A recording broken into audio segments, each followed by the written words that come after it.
Bien, es una persona anciana que ahora está con dolor abdominal. En la radiografía se ve neumatosis. Recuerden que el dato de neumatosis usualmente hace referencia a la isquemia de las paredes viscerales. A veces hay neumatosis en el intestino, puede haber neumatosis en la vesícula, pero usualmente es colonización bacteriana en la pared. Ahora, ¿por qué hay una colonización bacteriana en la pared asociado a leucocitosis y elevación de LDH? Usualmente está relacionado a isquemia mesentérica, ¿ok? Puede, puede ser diverticulitis, pancreatitis y demás, probablemente varios de ellos pudieran ser, pero aquí la alteración es un proceso isquémico en la pared intestinal, específicamente a nivel de la mucosa, de la submucosa. Por lo tanto, eso se trata de una isquemia mesentérica aguda con más probabilidad, por el dato de la neumatosis y, ojo, la elevación del LDH que suele manifestar procesos isquémicos viscerales, ¿ok? Intestinales incluso.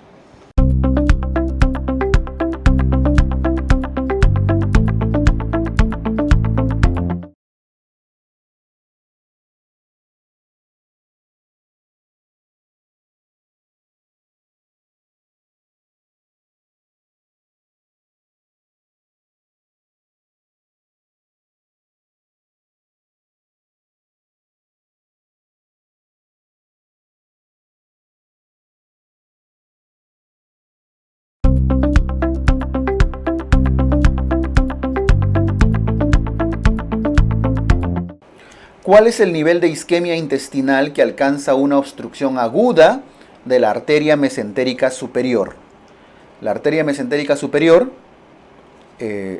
irriga ¿de dónde a dónde? Desde la segunda porción del duodeno, la parte final de la segunda porción, específicamente ya casi la tercera.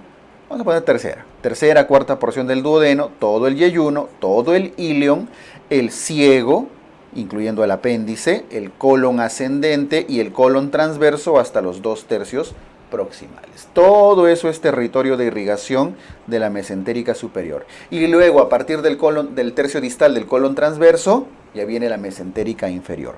Por eso, acá habla de duodeno, yeyuno, ilion, pero le falta el colon, ¿no? Lo más completo acá es yeyuno hasta colon ascendente o transverso. Ya es lo más amplio acá. Ese es el nivel de isquemia que puede alcanzar una obstrucción de la arteria mesentérica superior. La E también está bien, ¿ah? Incluso la C, de hecho la A también. Solo que a la A le falta el yeyuno, que es grande. A la B le falta el duodeno y a la E le falta el colon. Pero de todo esto, el que está obviando un menor segmento es la B, ¿no? Porque está obviando solo la tercera, cuarta porción del duodeno, que de alguna manera también recibe ciertas colaterales de otras arterias, pero no olviden que también es irrigado por la mesentérica superior, ¿ok?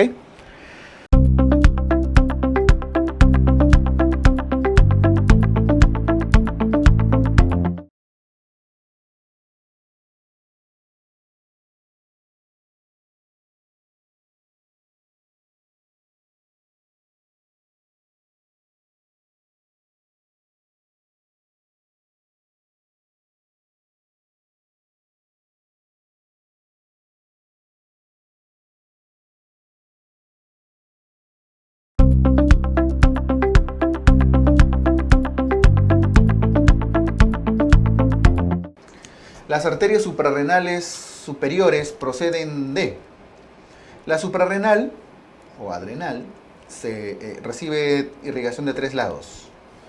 Miren, ahí está. La suprarrenal superior, las arterias suprarrenales superiores, suprarrenales medias y suprarrenal inferior. Y las 3 vienen de diferentes lados. La inferior viene ¿de dónde? De la renal, de la arteria renal. Igual pasa al otro lado, ¿ah? La arteria renal manda la rama inferior para la suprarrenal. Las arterias suprarrenales medias salen directamente de la aorta. Y las arterias suprarrenales superiores, miren de dónde nacen, de este larguito que está arriba, que es la frénica inferior. O sea, 3 arterias se encargan de la irrigación de la glándula suprarrenal. La frénica inferior, la aorta y la renal. ¿Ok? Entonces aquí, ¿de dónde viene la superior? Esta de acá es de la arteria frénica inferior. Clave B.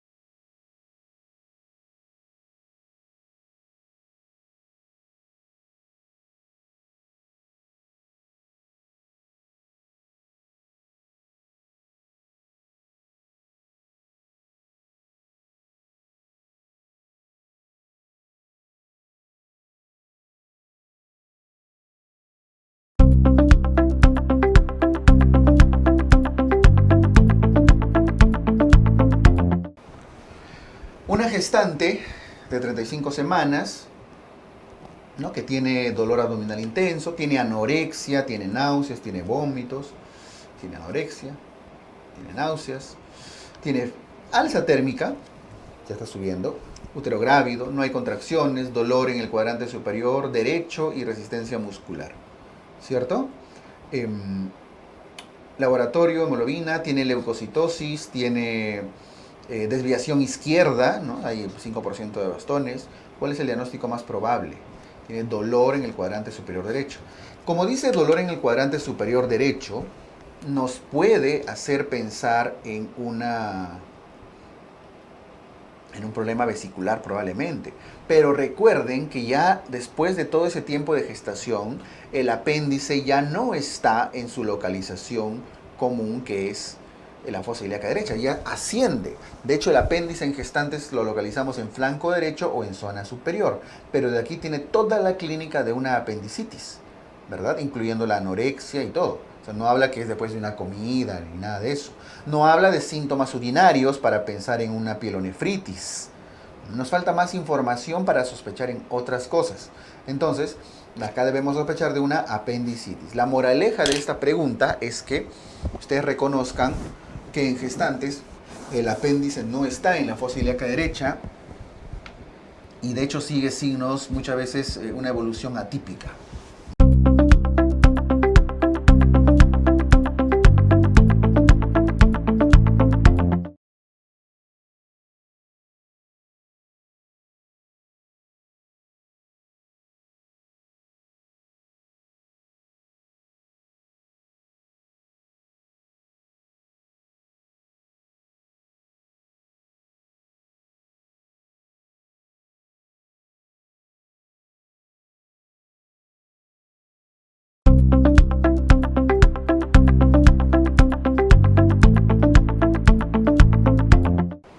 ¿Cuál es la vía de propagación más frecuente del carcinoma colorectal? El cáncer colorectal,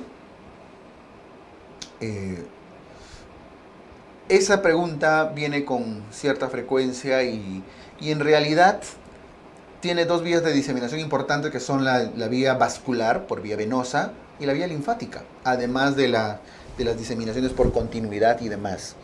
Lo que aquí se marca históricamente, porque en realidad, ojo, recuerden que la vía de propagación del cáncer colorectal es más va a depender del grado de diferenciación, como en muchos cánceres. Y aquellos que tienen un alto grado de diferenciación suelen diseminarse más por vía vascular y aquellos que tienen un bajo grado de diferenciación suelen hacer diseminaciones más linfáticas. No es digamos, determinante, es tajante, pero esto puede pasar. Pero esta pregunta ya es clásica y cuando les vienen todas las opciones posibles, lo que deben marcar es linfática. Es una cuestión tradicional. Nos falta más estudios en nuestro medio para ver vías de propagación más frecuentes, pero cuando les preguntan esto, siempre elijan la vía linfática. Sí, es lo que más suele marcarse ya por una cuestión histórica. No es que esté mal, como les digo, necesitaría más información, pero este tipo de preguntas casi siempre se responden con este criterio clásico, ¿no?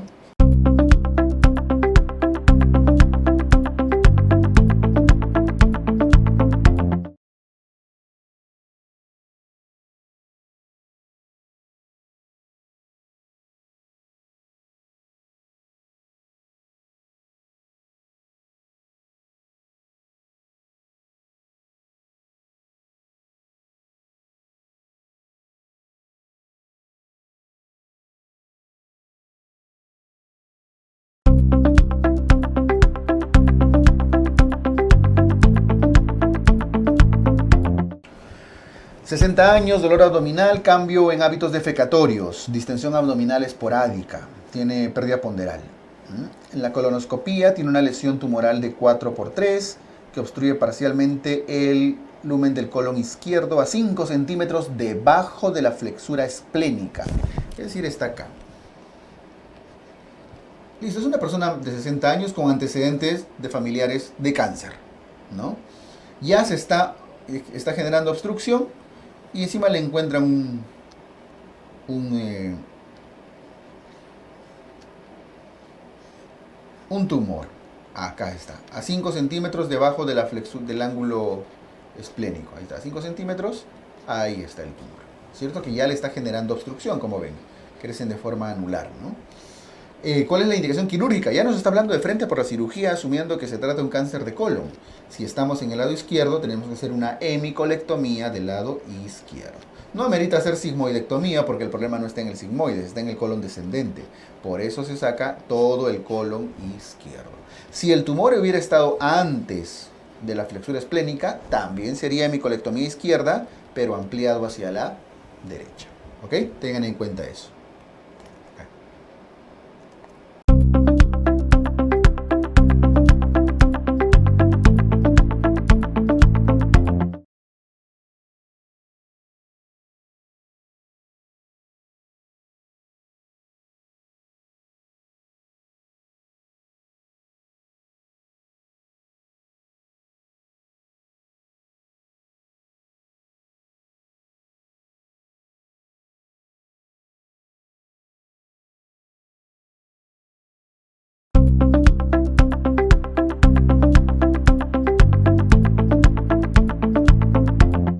Esta mujer tiene anemia, baja de peso y dolor abdominal. Anemia, baja de peso y dolor, cáncer, ¿no es cierto? Probablemente. Le encuentran en el colon ascendente, en la colonoscopía, un tumor. Tumoración en el colon ascendente. Listo, ya le hicieron su biopsia, es un adenocarcinoma. Tiene cáncer. Intervenía quirúrgicamente y le hacen una hemicolectomía derecha. Está bien, es el tratamiento que se hace, la cirugía que se hace para los cánceres del colon derecho. Si fuera del izquierdo, sería una hemicolectomía izquierda. ¿Cuál es el examen inicial a solicitar para realizar seguimiento posoperatorio? ¿Con qué se hace seguimiento posoperatorio? Con marcadores tumorales. ¿Y cuál es el marcador tumoral en colon por excelencia? El CEA, antígeno carcino embrionario, o simplemente con sus siglas en inglés, ¿no? CEA.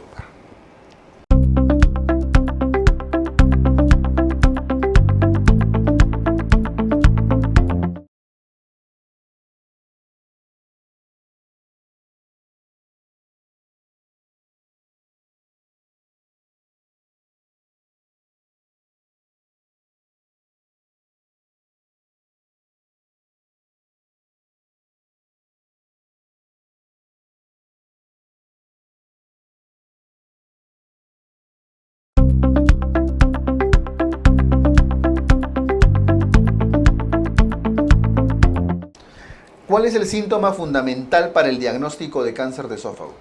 No solo para cáncer, sino para en general cualquier cosa que esté en el esófago trae dificultad para pasar los alimentos. ¿Cómo se llama eso? Disfagia. Al inicio, esta disfagia es para sólidos y posteriormente va a avanzar a una disfagia ya para líquidos, ¿cierto? Pero la disfagia de por sí es el síntoma más importante en el diagnóstico del cáncer de esófago. Disfagia.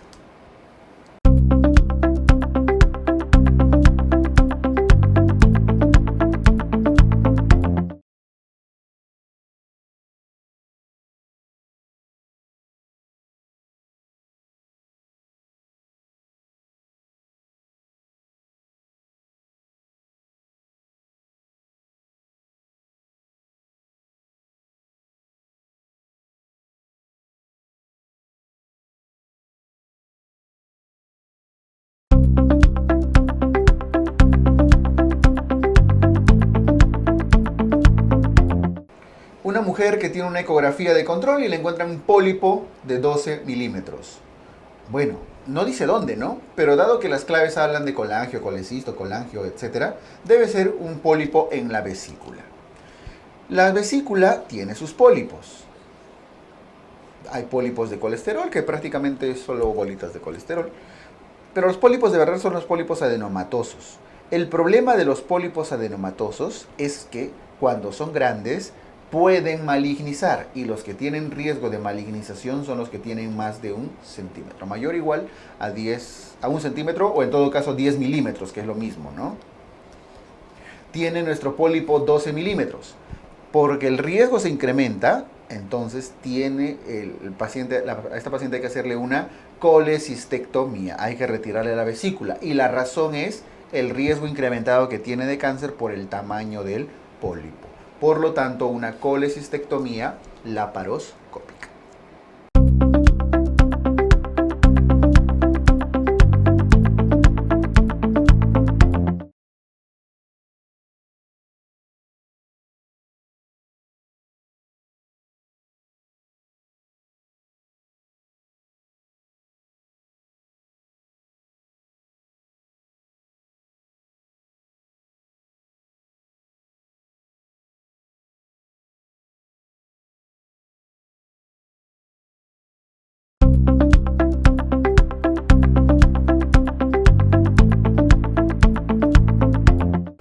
¿Cuál es la localización más frecuente del linfoma gastrointestinal primario de tipo no-Hodgkin?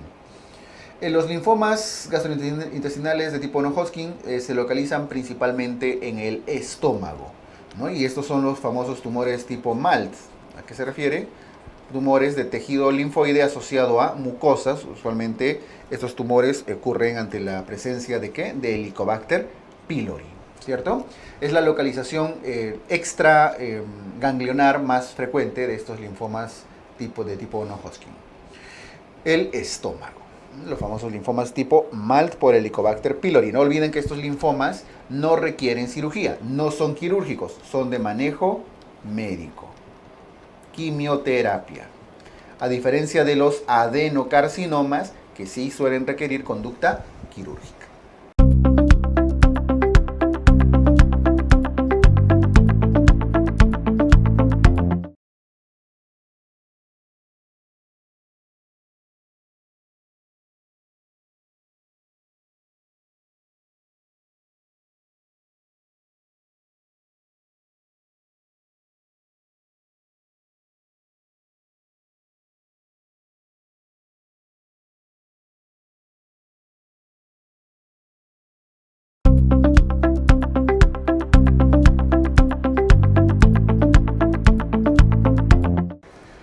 Esta mujer tiene síntomas moderados de dispepsia en los últimos 3 meses, antecedente de tratamiento para Helicobacter pylori. Le hacen una endoscopía en el antro y encuentran un adenocarcinoma con compromiso de mucosa y submucosa. Adenocarcinoma que incluye mucosa y submucosa. No tiene diseminación ganglionar ni otras lesiones gástricas. Es un tumor localizado, es un adenocarcinoma localizado. Es superficial, es una lesión pequeña que no llega a pasar la submucosa, no llega a la zona muscular, es decir, a lo mucho un T1. Las lesiones superficiales de cáncer gástrico, aunque muchas veces terminan en cirugías importantes, se suelen tratar primero de forma endoscópica, una extirpación endoscópica, y luego se suele, el estudio histopatológico tiene que demostrar la presencia, si los bordes están libres o no de tejido tumoral, y además se le hace seguimiento con marcadores y demás. Pero si es que, como les digo, la lesión está confinada solo a mucosa y submucosa, se puede optar por tratamiento endoscópico inicialmente. Si fracasa el tratamiento endoscópico, recién se opta por la cirugía. Esto aplica solo para tumores superficiales, ojo, porque si ya llega a la zona muscular, o sea, la serosa, etcétera, ya sí, de todas maneras tenemos que hacer la gastrectomía subtotal. Bien.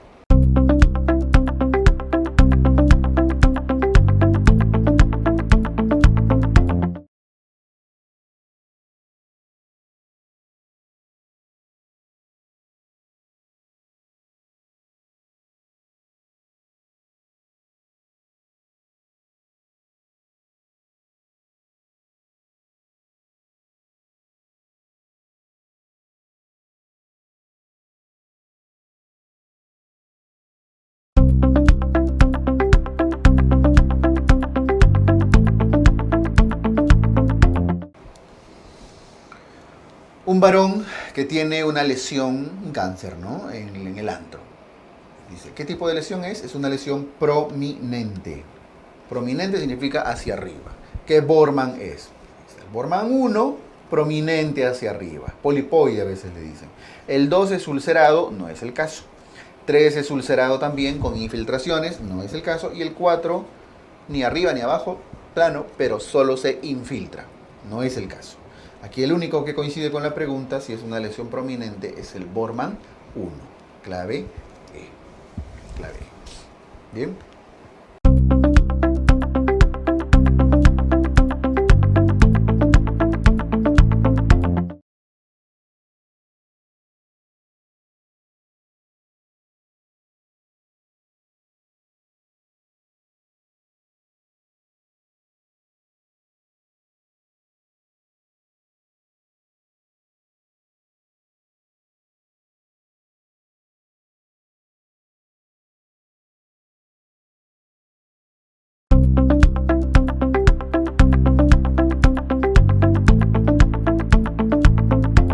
Una mujer entra a emergencia porque tiene fiebre, ictericia y ahora le da, y seguramente le duele, ¿no? Aquí está. Fiebre, ictericia y dolor. ¿Reconocen algo? Tríada de Charcot. Si es tríada de Charcot, tiene probablemente una colangitis. Dice obnubilada y con la presión baja, así que hay alteración del sistema nervioso central y probablemente un shock. Por lo tanto, puede que haya una pentada de Reynolds. Aunque la pregunta no lo dice, está sencilla. Si les pusieran grados, probablemente se deba a una colangitis aguda severa. ¿Y por qué severa? Porque tiene compromiso multiorgánico, compromiso del sistema nervioso central y compromiso vascular. Tiene shock. Pero lo importante es que reconozcan la tríada de Charcot: fiebre, ictericia y dolor. Estamos ante una colangitis aguda.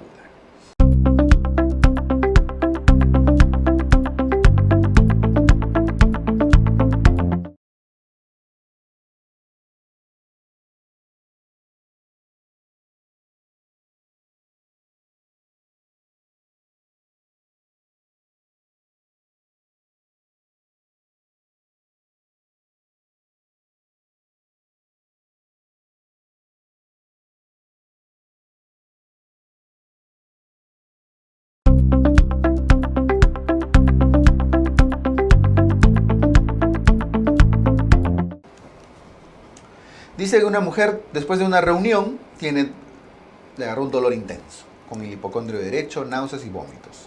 Facies dolorosa, dolor a la palpación en hipocondrio derecho. ¿Cuál es el diagnóstico más probable? Dolor en el hipocondrio derecho, náuseas, vómitos. No dice ictericia, por lo tanto no es colangitis ni nada de esto. Después de reunión, se come harta grasa, se come su pachamanca, ¿verdad? Ahora tiene náuseas, vómitos, dolor en hipocondrio derecho. Tenemos que pensar en una probable colecistitis, ¿sí? Colecistitis aguda. Coledocolitiasis no, porque no hay ictericia. Úlcera no está asociado al enunciado que hemos visto. Neumonitis, pancreatitis sería otro tipo de información. Es una colecistitis aguda.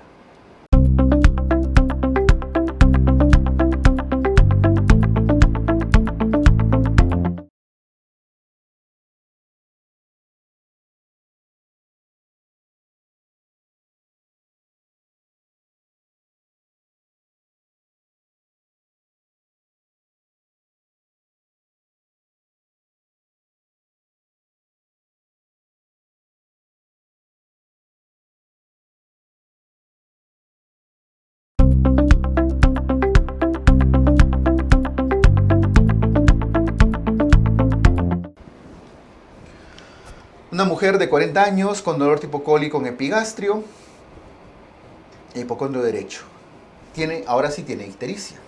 Tiene dolor y tiene ictericia, pero no tiene fiebre. Si no tiene fiebre, no hay colangitis. Entonces, esto es una coledocolitiasis, ¿no es cierto? Porque hay signos obstructivos, como la ictericia, como la coluria. ¿Coledocolitiasis? Sí. ¿Colecistitis? Puede que haya una colecistitis, pero ya al haber ictericia ya predomina el patrón obstructivo, ¿no? Colecistitis aguda litiásica, bueno, no tiene nada que ver. Cólico vesicular no, porque ya no es cualquier dolor, ya está siendo ictericia. Cáncer de páncreas, necesitaríamos la baja de peso, ¿no? Y un poco más de edad probablemente. Entonces esto es una coledocolitiasis.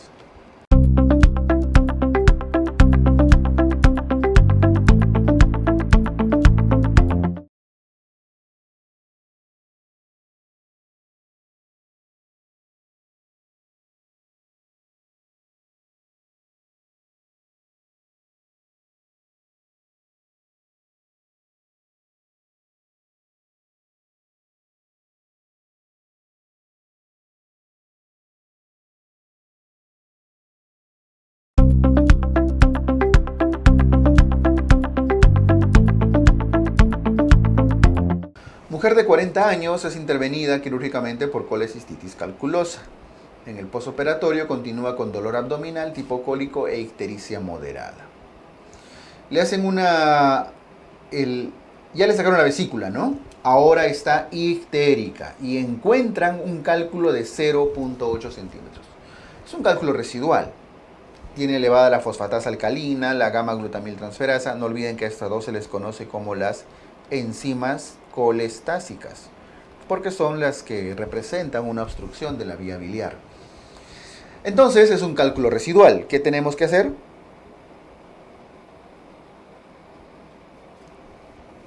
No hay razón para no hacerle una CEPRE.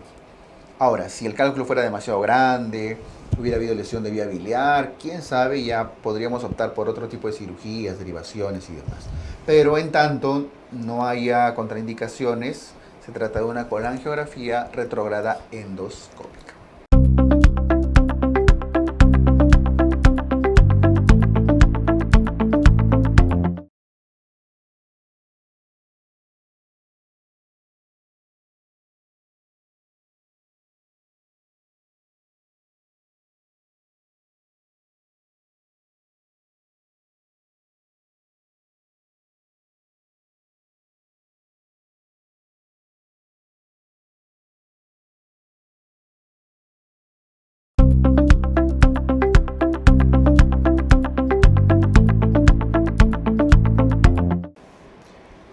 Bien, este caso se trata de una lesión, una herida profunda en el muslo, ¿no?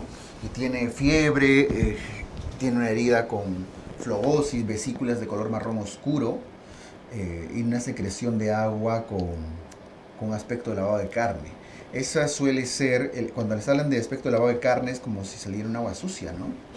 Cuando pasan el cloruro o el suero. Por el leve sangrado que suele haber en esta zona. Sale un agua así medio ensangrentada, como cuando lavan la carne, ¿no? Medio marroncito. ¿Cuál es el diagnóstico más probable? Esto es muy característico de la fascitis necrotizante. Fascitis necrotizante. ¿Okay? Lo más probable es que aquí tengamos que manejarlo con debridamiento.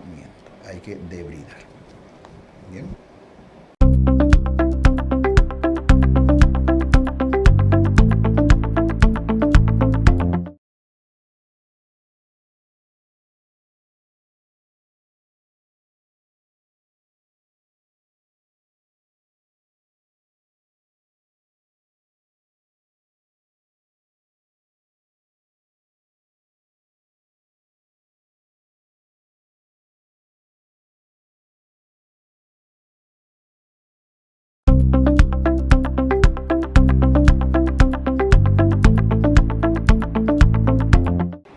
Paciente en su segundo día de cesárea con presencia de fiebre. Fiebre en un segundo día de cesárea.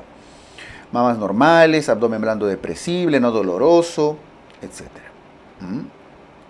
Útero a 3 centímetros debajo de la cicatriz umbilical, está todo bien. Herida operatoria bien afrontada, está bien. Loquio sin mal olor, no hay un problema infeccioso de herida, ni uterino, ni nada. De acuerdo al día posoperatorio, ¿cuál sería su primera presunción diagnóstica? ¿Por qué no es atelectasia? Primero, porque las atelectasias son más comunes el día 1. Ahora, ¿puede ser día 2 también? Sí, pero más el día 1. Y segundo, porque las atelectasias aparecen sobre todo cuando hay anestesia general, un paciente intubado. En las cesáreas, las anestesias, la mayoría de veces son anestesias epidurales, peridurales, con una sedación leve, ¿cierto? Pero no terminan sedando o intubando o conectando un ventilador mecánico a las pacientes. Si la anestesia es epidural, no debería hacer atelectasias, al menos no de una forma importante.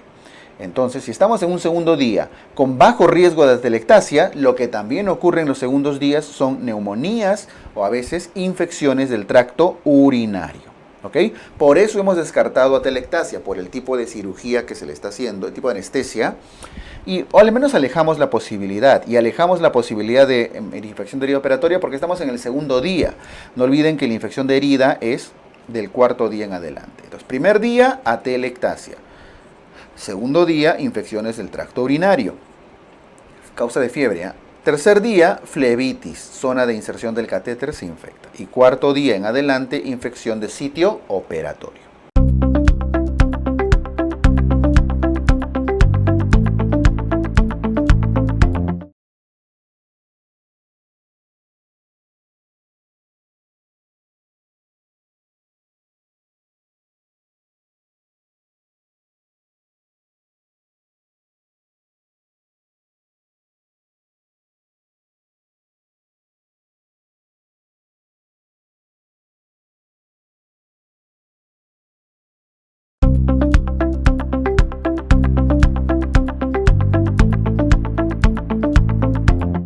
En un paciente que está en su primer día post laparotomía, ahora está con alza térmica, ¿no es cierto? Recuerden, noten, está en su primer día, PO1, causas de fiebre el primer día, usualmente tenemos atelectasias. Bueno, hay disminución del murmullo vesicular, cicatriz, abdomen globuloso y la cicatriz inflogosis. O sea, el problema no es de la cicatriz, no es de la herida. Además que recuerden que las heridas suelen infectarse a partir del cuarto día en adelante. Causas de complicaciones del primer día usualmente son causas pulmonares y por eso que hay disminución del murmullo vesicular, ¿verdad? Y además que está haciendo fiebre, causa de fiebre el primer día, las primeras 24 horas, usualmente atelectasia. Segundo día también, pero con más frecuencia el primero. Recuerden que ya la herida suele presentar complicaciones a partir del cuarto día. Esto es muy probablemente atelectasia pulmonar.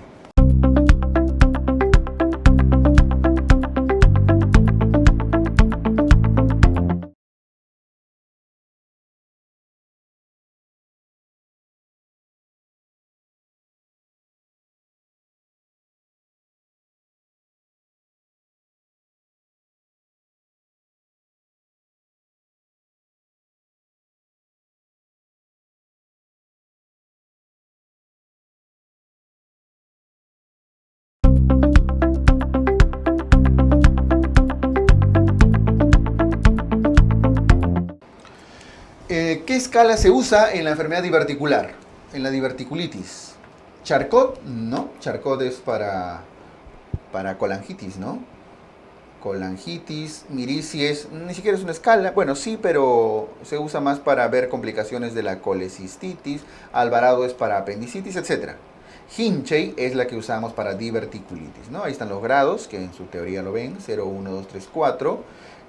Clínicamente moderada, 0, el 1 cuando ya hay abscesos pericólicos, el 2 cuando hay abscesos pélvicos retroperitoneales, el 3 cuando hay peritonitis purulenta y el 4 cuando hay peritonitis fecal, cada uno más severo que el otro, ¿cierto? Esa es la clasificación de Hinchey para enfermedad diverticular, para diverticulitis, que ya está generando abscesos.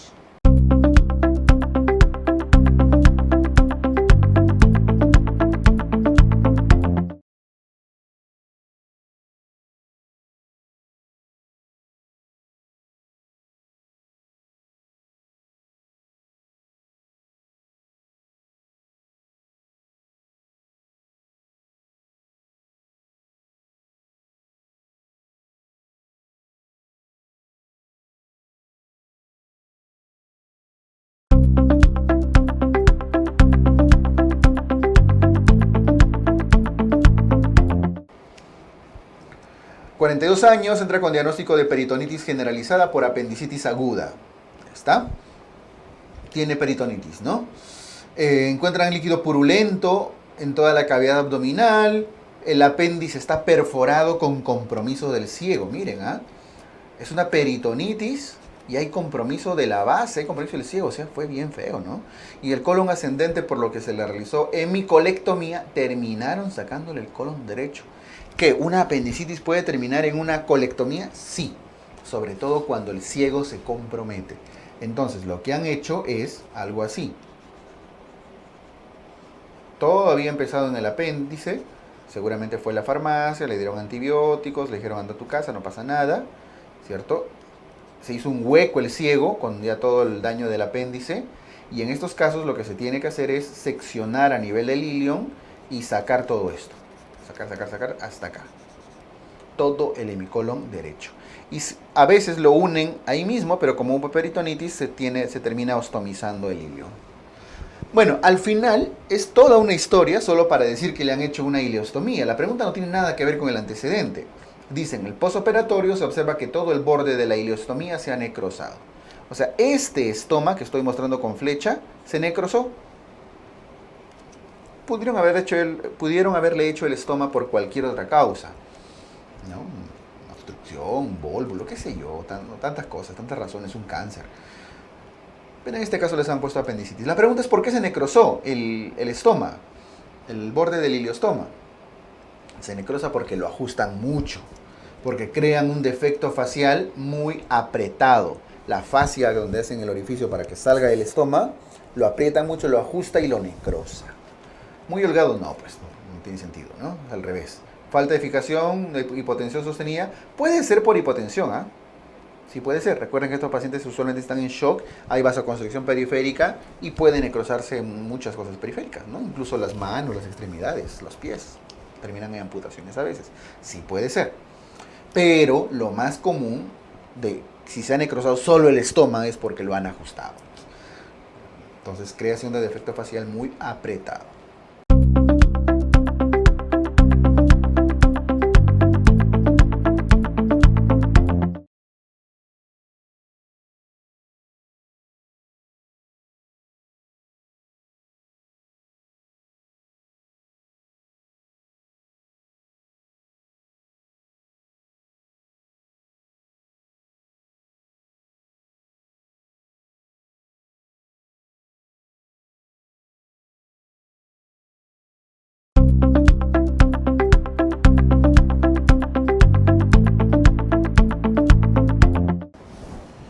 Este paciente está en shock, ¿no es cierto? Tiene 60-40 de presión, un accidente de tránsito y está en hipotensión, un Glasgow 10, pérdida de hemoglobina. Dice que no responde adecuadamente al manejo inicial. Es un trauma abdominal cerrado, hemodinámicamente inestable, que no responde al manejo inicial. ¿Y cuál es el manejo inicial? Reposición de volumen. O sea, la idea es reponerle volumen para recuperar su presión, pero no responde. Significa que hay un sangrado activo importante. La decisión que debemos tomar lo más pronto posible es una laparotomía. ¿Por qué? Porque si estamos intentando recuperar su presión con fluidos y no responde, pues tenemos que identificar el foco de sangrado. De nada sirve que le pasemos litros y litros de cloruro o incluso sangre si lo está perdiendo en algún lado. Antes que siga agravándose, tenemos que entrar a abrirle el abdomen. ¿Ok? Ahora, de hecho que si está cayendo la presión, tenemos que seguir intentando con fluidos y además reponer paquete globular, ¿cierto? Pero la conducta, en estos casos, siempre tiene que ser operar.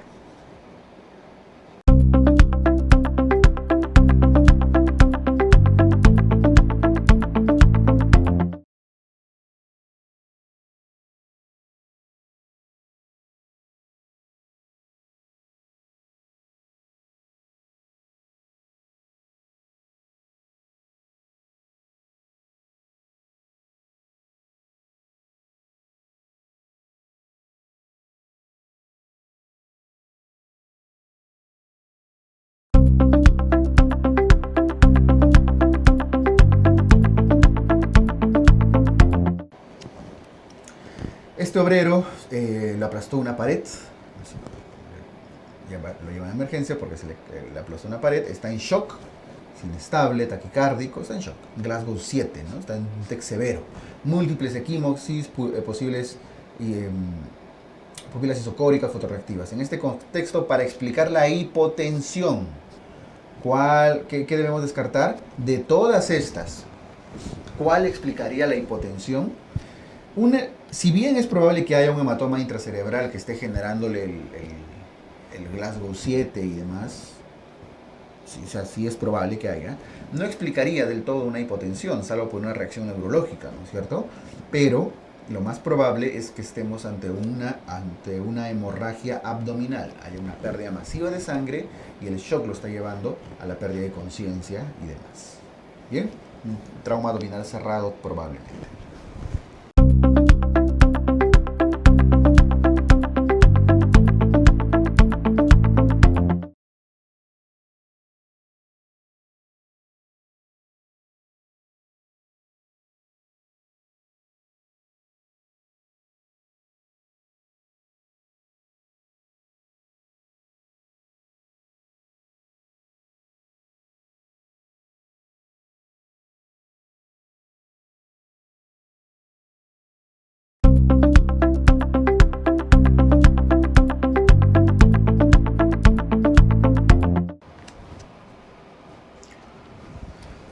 un varón que está obstruido y encuentran el signo de grano de café. Esta es la imagen referencial, no es la imagen de la pregunta. Pero al mencionar grano de café como signo radiológico, tenemos que sospechar siempre la probabilidad de un vólvulo de sigmoides. ¿Cuáles son los signos característicos? El grano de café, y no olviden también el signo del pico de pájaro. Pero el signo de pico de pájaro no se ve en la radiografía simple como estamos viendo acá. El signo de pico de pájaro se ve en una radiografía con contraste. Bien. Listo, clave A.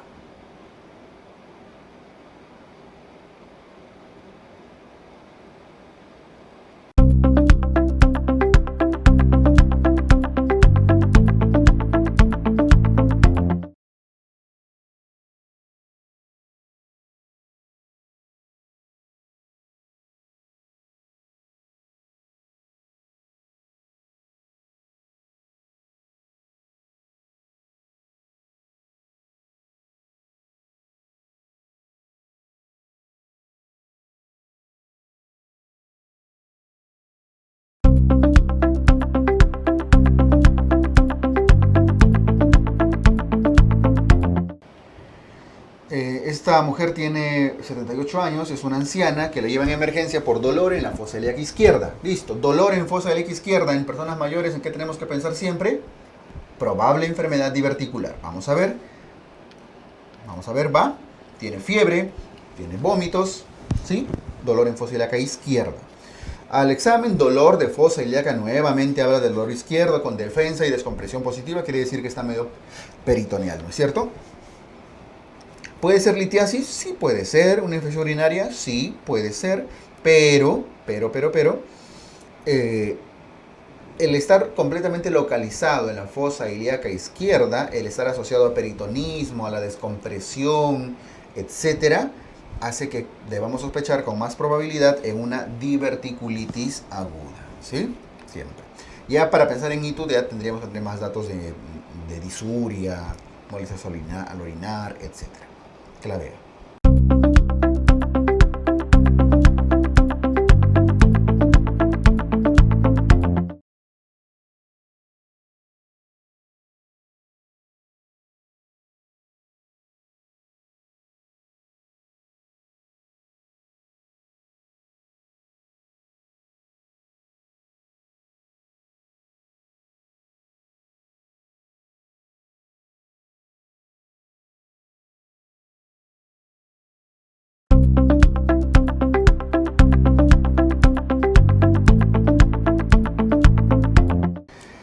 Este motociclista tiene un hemotórax. Ya de frente dice, hay un hemotórax, pero es un hemotórax masivo, severo, que rápidamente, en poco tiempo, ya está juntando 500 mililitros. Y está entrando al shock, está en taquicardia, está en hipotensión. No vamos a seguir drenándole, ¿no es cierto? Ya está con drenaje. Ojo, ya tiene un drenaje. Pero sigue perdiendo sangre. En 2 horas, 500 mililitros. Está por encima de los flujos normales. Es una pregunta de cirugía de tórax. Pero habla de un hemotórax masivo, sintomático, que ya empieza a desaturar. ¿Cuál es la indicación? Si es que es un hemotórax que no se está resolviendo con el drenaje y además está activo por el alto volumen que pierde, tenemos que abrirle el tórax. Una toracotomía. La veo.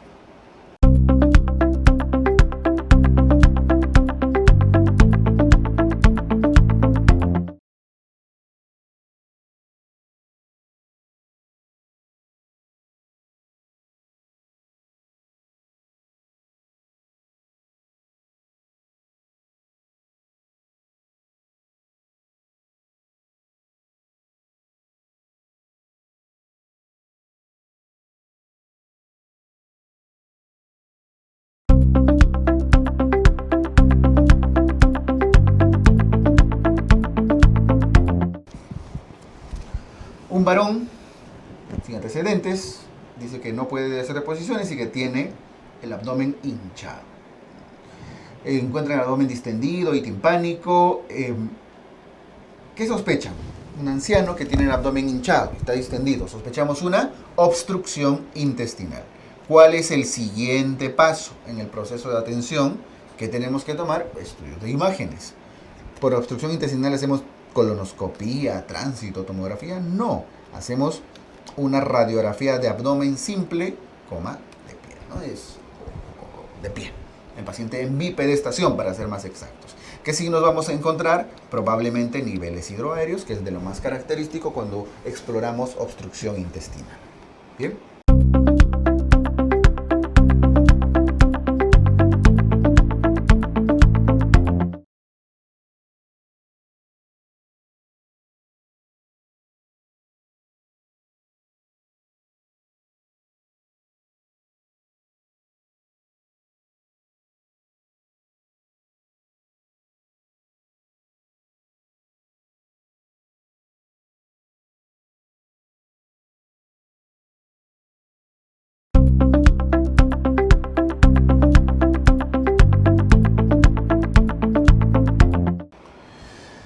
Una mujer se queja de rectorragia. Ojo, habla de sangrado desde hace 7 meses. Es bastante, 7 meses. Tiene hemorroides protruidas con dolor e hinchazón de consistencia dura. Listo, entonces paquetes hemorroidales protruidos. Hay sangrado y con paquetes hemorroidales protruidos estamos hablando de hemorroides que probablemente deban operarse.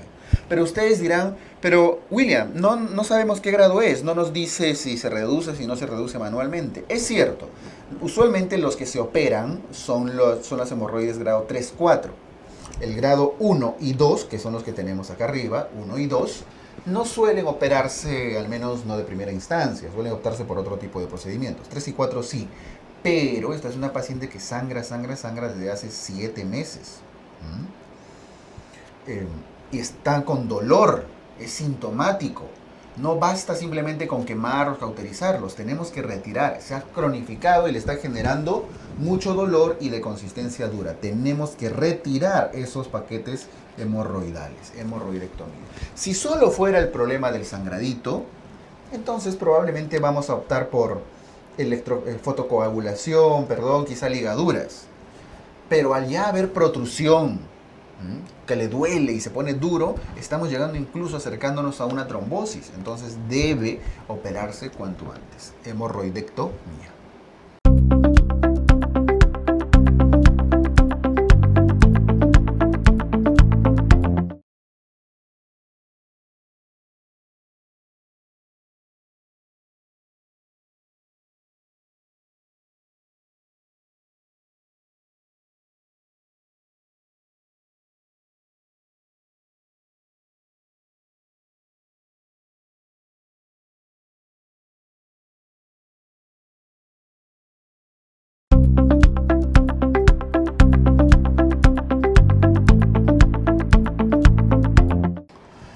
Este varón viene por dolor anal intenso durante la defecación. Listo. ¿Cómo se abordan estas preguntas?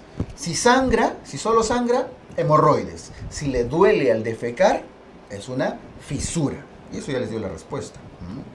Si lo que tiene es una masa, un abultamiento flogótico con fiebre, probablemente absceso. Y si tiene un orificio con secreciones malolientes, debe ser una fístula. Son las grandes patologías acá, ¿no es cierto? Sangrado, voy a resumirlo, hemorroides. Dolor al defecar, asociado a la defecación, fisura. Masa flogótica y todo, asociado a fiebre, más en la región perianal, por supuesto, debe ser un absceso. Y si habla de orificio con olor, con un olor fétido, con mal olor, debe ser una fístula. ¿Ok? Ahí está. Entonces acá nos dice dolor durante la defecación, una fisura anal.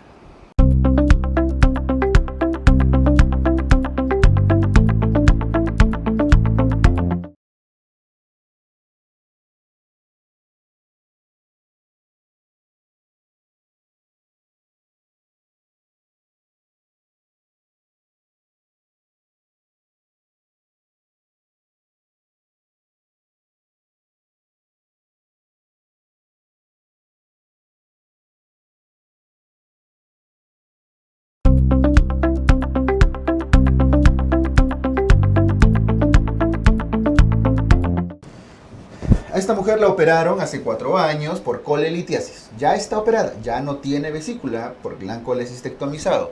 Pero dice que desde hace 6 horas tiene dolor en flanco derecho después de la ingesta de alimentos grasos.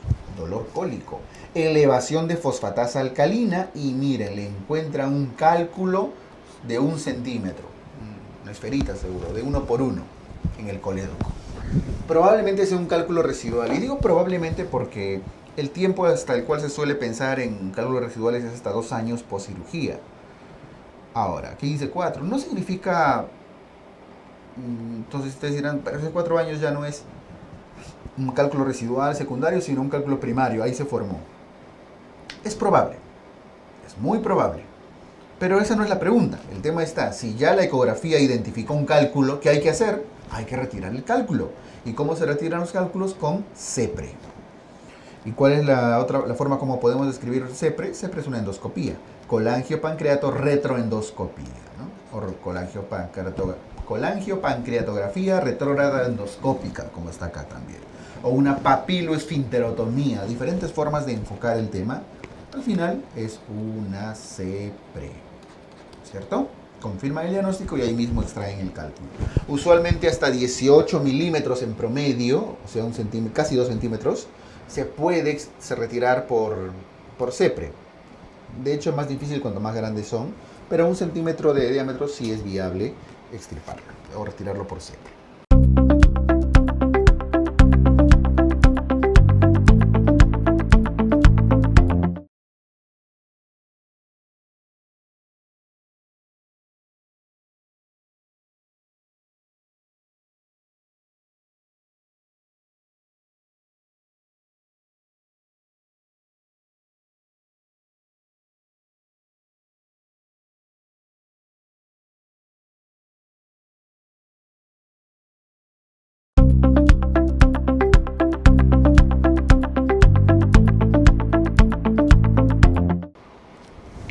Un varón que ingresa por accidente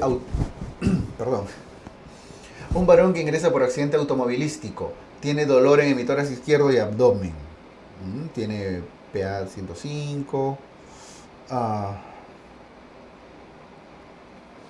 frecuencia respiratoria 34, Glasgow 15, presencia de ruidos hidroaéreos en el tercio inferior del hemitórax izquierdo. Ojo, ruidos hidroaéreos. Voy a ver acá. Ruidos hidroaéreos en el tercio inferior del hemitórax izquierdo significa asas intestinales. Ahora, ustedes dirán, una hernia diafragmática, porque cuando hay ruidos hidroaéreos me han dicho que es una hernia diafragmática. Puede ser, sí puede ser. Pero ojo, para que haya una hernia significa que el diafragma se ha hecho un hueco. Y para que el diafragma se haya hecho un hueco, el paciente no podría ni respirar. ¿Se dan cuenta? Estaría muy mal. Que no es del todo el caso, o sea, no está en tan mal estado, ¿no? Le hacen la radiografía y muestra elevación en el diafragma izquierdo. Es decir, las asas intestinales están en el tórax no porque se haya hecho una hernia diafragmática, un hueco, no, sino porque las asas intestinales se han colocado ahí porque el diafragma se ha elevado. Y al haberse elevado el diafragma, las asas ascienden. Es una parálisis del diafragma, porque al paralizarse se eleva, ¿cierto? Ojo, mucho cuidado. No es hernia diafragmática porque no es un problema congénito, es un accidente automovilístico que le debe haber generado algún daño en la inervación del diafragma. Mucho cuidado con esta pregunta. Da ganas de marcar la A, ¿no? Hernia diafragmática. Pero creo que ya todo se responde con la radiografía, con el dato de radiografía que les dan.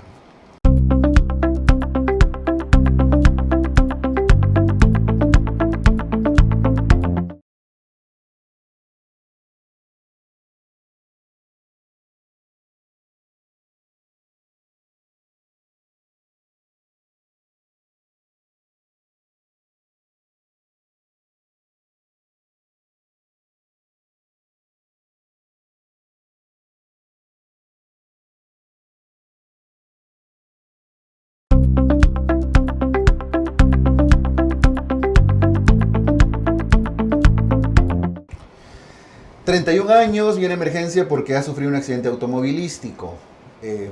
80-50 de presión, murmullo vesicular ausente en hemitórax izquierdo. Radiografía, ver imagen. Miren que la radiografía está muy mala porque es de lo que se ha captado de la imagen del examen, ¿no? Pero en general está hipotenso, está desaturando. ¿Qué es lo primero que tenemos que hacer? Murmullo vesicular ausente. Es un neumotórax. Es un neumotórax probablemente, atención. No sé si notan, lo poquito que se nota, las costillas están prácticamente horizontales, ¿no? Horizontalizadas, a diferencia del otro lado. Aquí están medio, ¿no? Así, pero aquí se ven pues, prácticamente derechas. Hay una horizontalización de las costillas, es cierto, se ve muy mal el gráfico, pero hay un aparente colapso del pulmón. Pues estamos ante un neumotórax masivo.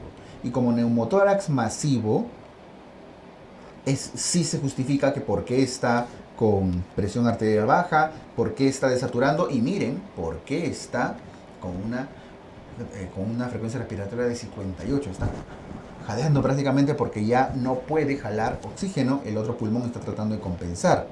Entonces tenemos que descomprimir este lado del tórax con una aguja que es más o menos a nivel del segundo espacio intercostal, ¿no es cierto? Descomprimir el tórax izquierdo. Le ponen su agujita. Clave C. Ahora, esta pregunta puede ser cuestionable. Ustedes dirán, pero mejor ¿por qué no lo intubo? Sí, es cierto. Habría que acceder a la vía aérea también. Pero eso sería más si es que no se tratara de un cuadro que tienen que resolver cuanto antes. Aquí ingresa aire. El paciente tiene la vía aérea permeable. Ojo, no es una intubación porque quieren asegurar vía aérea. Ya la tiene el permeable. El problema es que está con el tórax con atención. ¿Me dejo entender? ¿Sí? Si no fuera un neumotórax, atención, si solamente fuera una contusión pulmonar, sí, probablemente tendríamos que solo intubar y con la intubación podríamos resolver buena parte del problema. Pero aquí tenemos que colocar una agujita para descomprimir. Punción torácica, ¿no?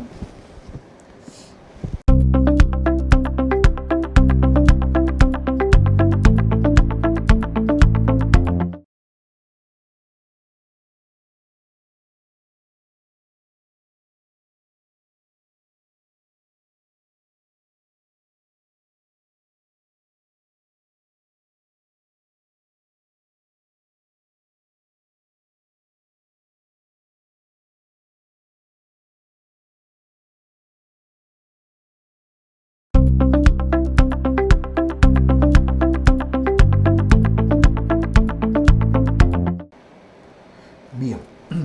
Este paciente está en shock, está con 88-55, 120 de frecuencia cardíaca, la auscultan, está normal, el abdomen está distendido y con matidez en los flancos, ¿no? Ingresó con hematocrito, 45 y ahora está en 30. Un trauma abdominal cerrado, se golpeó el abdomen, ha caído la hemoglobina y resulta que en la radiografía encuentran fractura de las costillas 10 y 11 en el lado izquierdo.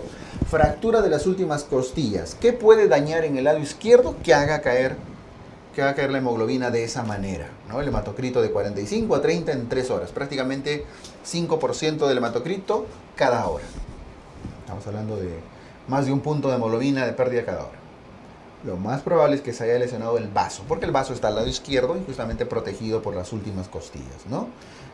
Trauma renal, sí puede ser pancreático, pero al estar en el lado izquierdo, costillas 10 y 11, lo más probable es que se trate del vaso. Hígado no, porque el hígado está en el lado derecho. Bien, aquí todo lo han enfocado hacia el lado izquierdo. Muy bien, rotura de vaso con hemoperitoneo. No olviden que el vaso es uno de los órganos más frecuentemente lesionados en el trauma abdominal cerrado.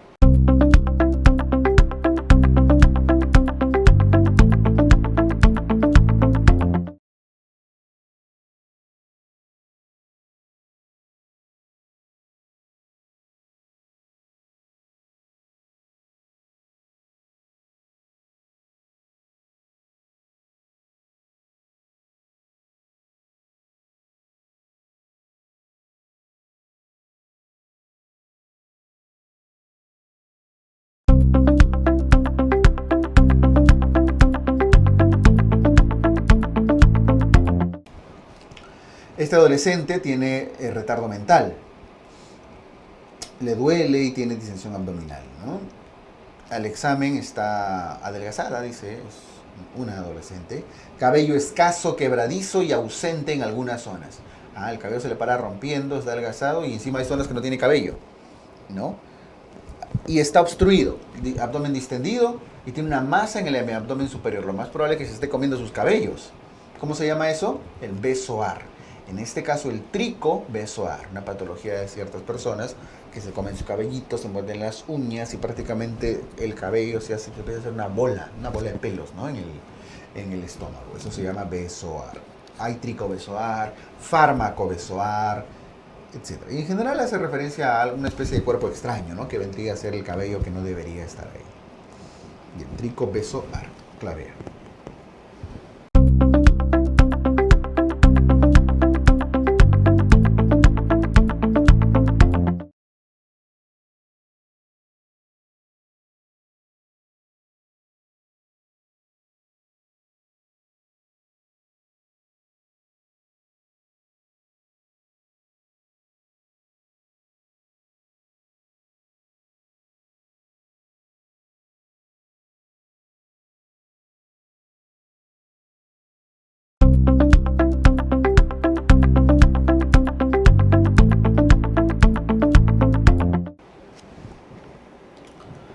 Varón de 18 años, desde hace 24 horas, tiene dolor abdominal en el epigastrio, ahora se localiza en fosa ilíaca derecha.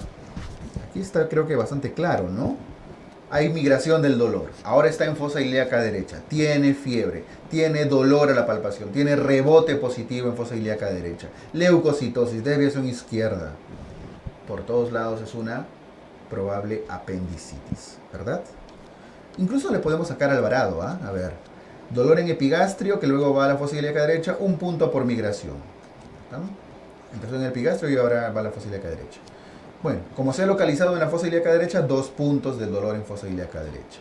Fiebre da 1 punto. Rebote positivo da 1 punto. Leucocitosis da 2 puntos. Y desviación izquierda da 1 punto. Sumamos 1 más 2, 3, más 1, 4, más 1, 5, más 2, 7, más 1, 8. Por lo tanto, si tiene 8, basta que tenga 7. Mayor o igual a 7, en adelante, eso es conducta quirúrgica, laparotomía. No les han pedido que calculen Alvarado, ¿eh? Pero lo pueden hacer y eso les permite incluso confirmar hacia dónde va la respuesta. Es verdad, hay que ponerle antibióticos, hay que aliviarle el dolor, etc. Pero usualmente las preguntas de cirugía dense cuenta que van enfocadas a cómo resolver este problema desde su etiología.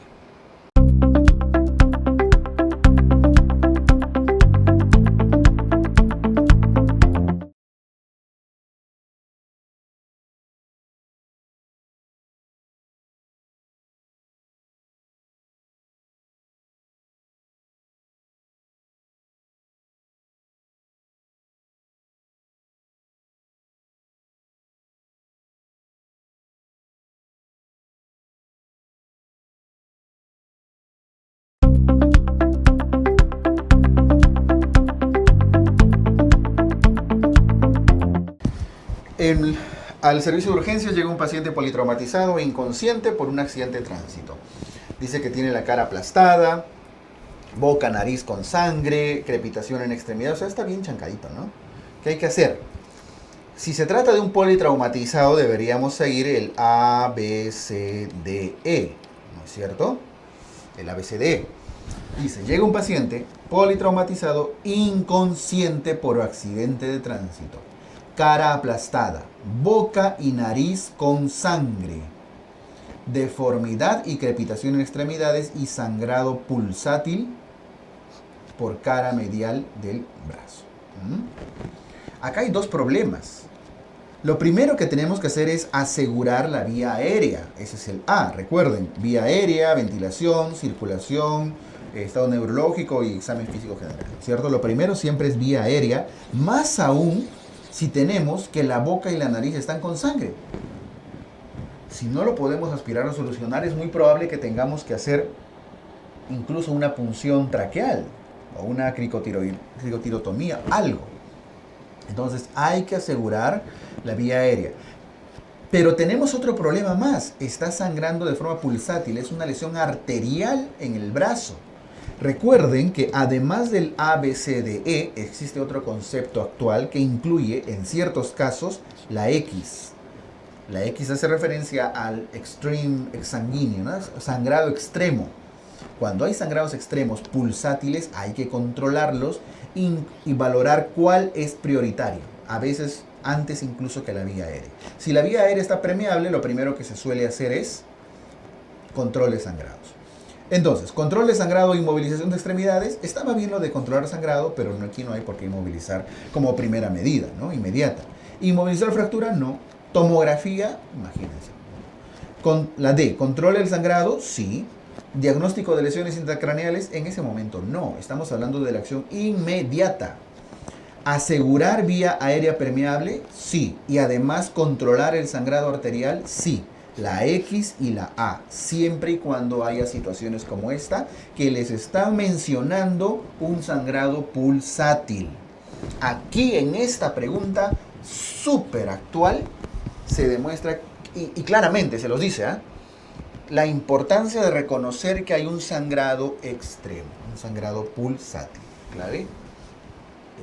La clave viene a ser la linda pregunta, linda pregunta, porque es casi una de las muy pocas veces o primera vez que están preguntando junto a la vía aérea el control de los sangrados masivos. Y han usado la palabra pulsátil esta vez.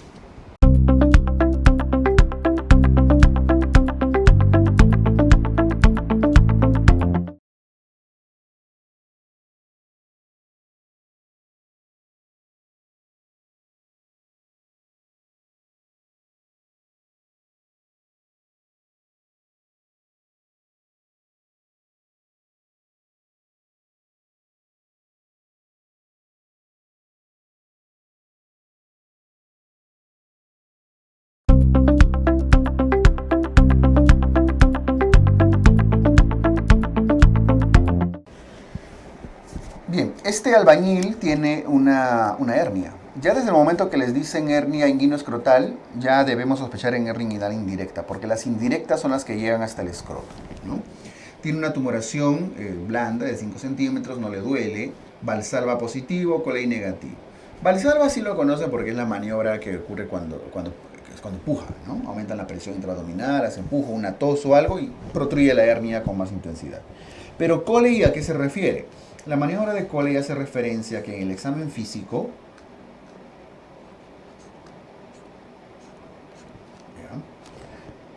estoy dibujando al revés.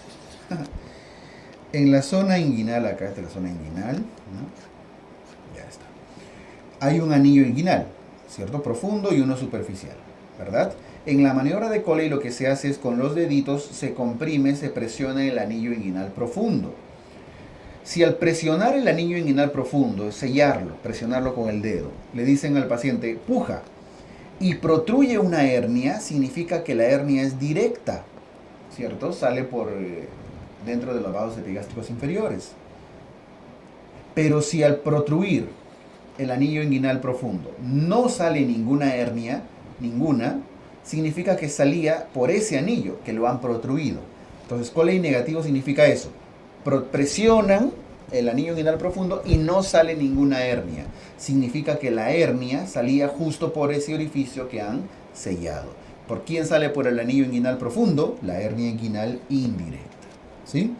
Ahora, si no sabían que era Coley, de repente ni se acordaban que era Valsalva, recuerden, al menos muchas veces les va a ayudar. Las tumoraciones inguinoescrotales, la mayoría, no siempre, la mayoría de veces suelen ser inguinales, porque justo el conducto peritoneo vaginal es el que llega muchas veces hasta el mismo escroto. ¿Ok? Clave D.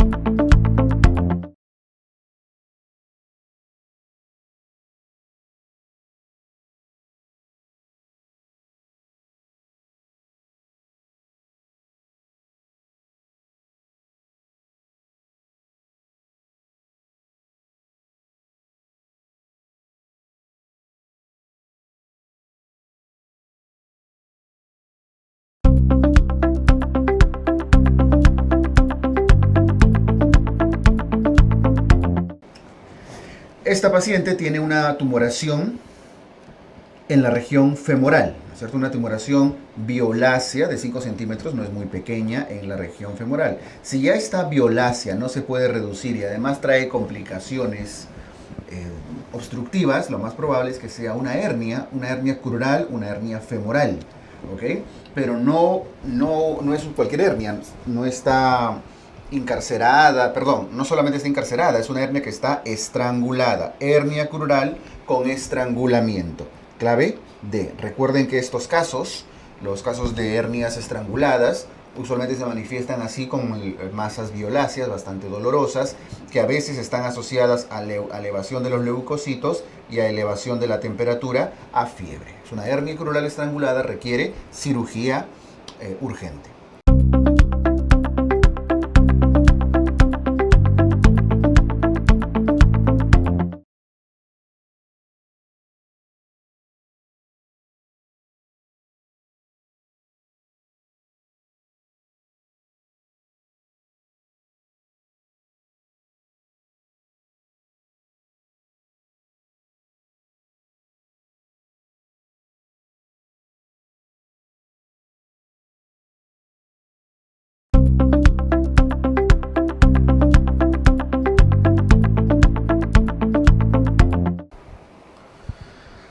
Tiene 60 años, una tumoración de 5x5 en la región inguinal derecha que aumenta con el esfuerzo. Tumoración inguinal con anillo sin dilatación. Al final nos dicen, es una hernia, ¿qué NIHUS corresponde? Ya, ahí está todo el detalle. Es una hernia. Nos preguntan el NIHUS. ¿Dónde está? Acá. Tumoración reductible en región inguinal derecha con anillo sin dilatación. Es una hernia en posición directa. Hernia directa, anillo sin dilatación. ¿Dónde está? No se vayan a confundir con el NIHUS 1 que dice anillo profundo normal, anillo sin dilatación. Ojo, eso aplica para las hernias indirectas. No. La única que incluye las hernias directas es el tipo 3A. No importa si el anillo se dilató o no. El asunto es que es una 3A. ¿Ok? Clave. Todas las directas. Y todas las crurales, por cierto, son 3C. Luego el resto sí se divide en diferentes tipos de hernia indirecta.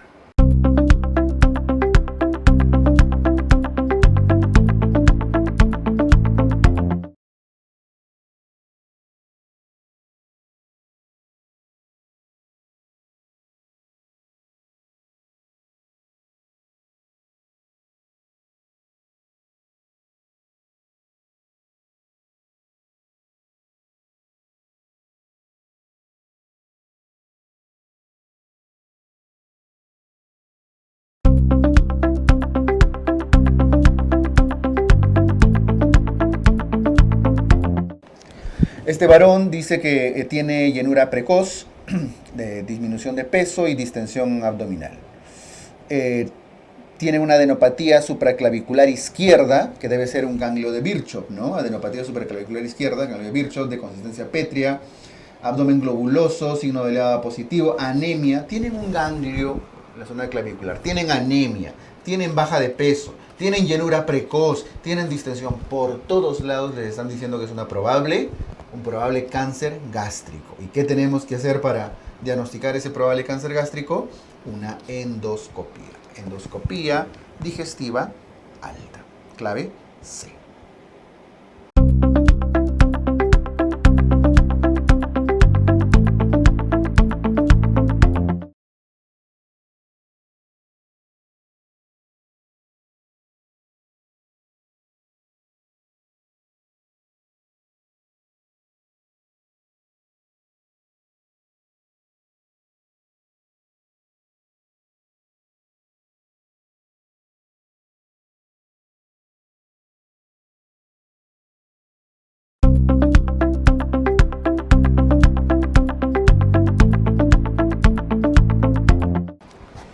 ...62 años y hace 5 meses tiene sangrado al defecar. Ojo, no dice dolor, dice sangrado, ¿no? Cuando defeca. Bueno, le hacen una colonoscopía y encuentran pólipos pediculados de 2 centímetros en el colon descendente, en el lado izquierdo del colon, ¿no es cierto? No olviden que en la fisiopatología, en la evolución, en la historia natural del cáncer de colon, los pólipos, sobre todo los pólipos adenomatosos, más aún si son vellosos, son la causa principal de cáncer, de adenocarcinomas de colon. Pólipos pediculados de 2 centímetros significa que pueden desarrollar, convertirse, malignizarse en algún momento. ¿Ok? Entonces, esos pólipos hay que retirarlos. Más aún si son pediculados, a veces son un poco más fácil, entre comillas, de retirarlos. ¿Marcadores tumorales? No. Marcadores tumorales tampoco. Si bien se puede realizar, el marcador tumoral es más como un seguimiento después de una cirugía de cáncer, ¿no? Colonoscopía, AINES, extirpación endoscópica y estudio histopatológico. Hay que retirar esos pólipos y ver de qué tipo histológico son para ver si tienen alta probabilidad de desarrollar cáncer o si pudiera desarrollarse más pólipos en otro momento, ¿cierto? Clave D.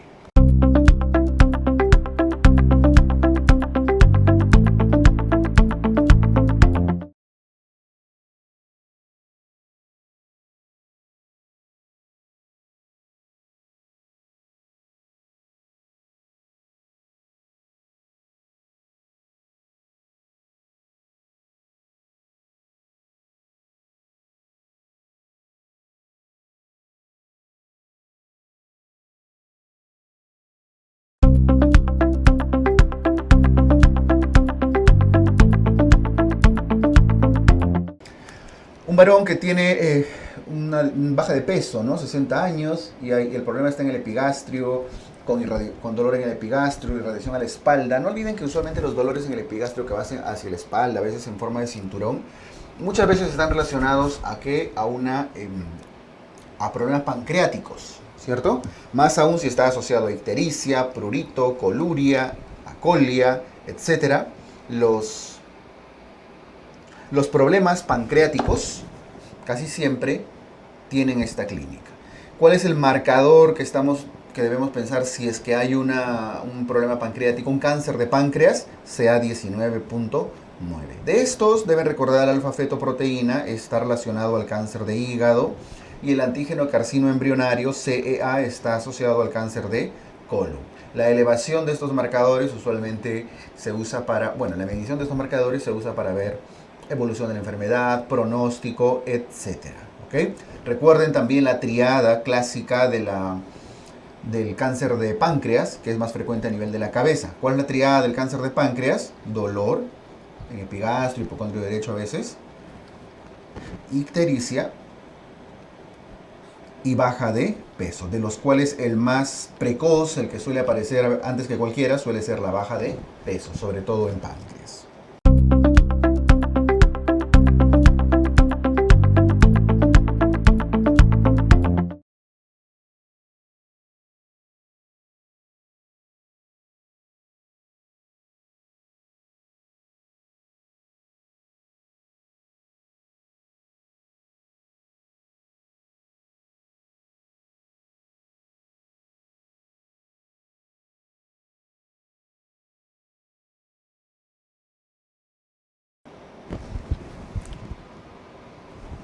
Este paciente tiene pérdida de peso, ¿cierto? Es una persona mayor, también mayor de 50 años, y ahora está con anorexia y pérdida de peso considerable. Hay un síndrome de consumo, debemos considerar la posibilidad de una neoplasia. Tiene dolor, tiene ictericia, algo está generando una obstrucción. Algo está obstruyendo y encima está bajando de peso, es la forma como debemos enfocar estas preguntas. Es probable que haya una neoplasia desarrollándose. La ecografía muestra dilatación de vías biliares intrahepáticas. Si el problema es de la dilatación intrahepática, significa que hay algo, voy a dibujarlo acá, ya se están dilatando las vías biliares, algo que está obstruyendo fuera del hígado. Algo está generando una obstrucción. ¿Puede ser un cálculo? Puede ser, sí puede ser. Pero el cálculo no estaría asociado a baja de peso, ¿no es cierto? Entonces lo más probable es que sea un cáncer. ¿Un cáncer de qué? De vías biliares. Podría ser de páncreas, podría ser de duodeno, etc. Pero como la dilatación es intrahepática, significa que la obstrucción está ahí nomás, a la salida del hígado.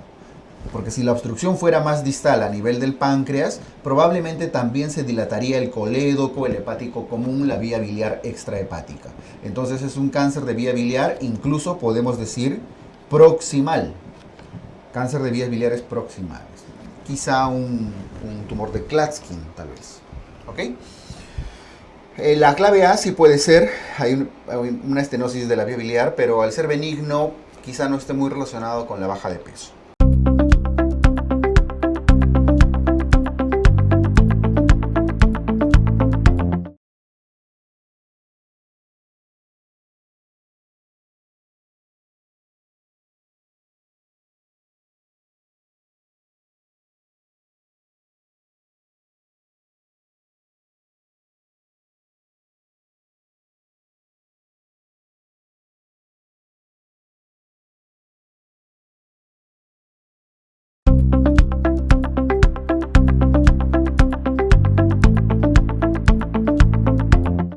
...60 años, procedente de zona rural de Puno, con un día de dolor abdominal y marcada distensión. Ya cuando le dicen que viene de Puno, ya están pensando, ¿no? Puno, zona alta, una persona mayor, signo de grano de café. Ya es una pregunta bastante sencilla. Signo de grano de café está asociado ¿a qué? Al vólvulo de sigmoides. Clave D.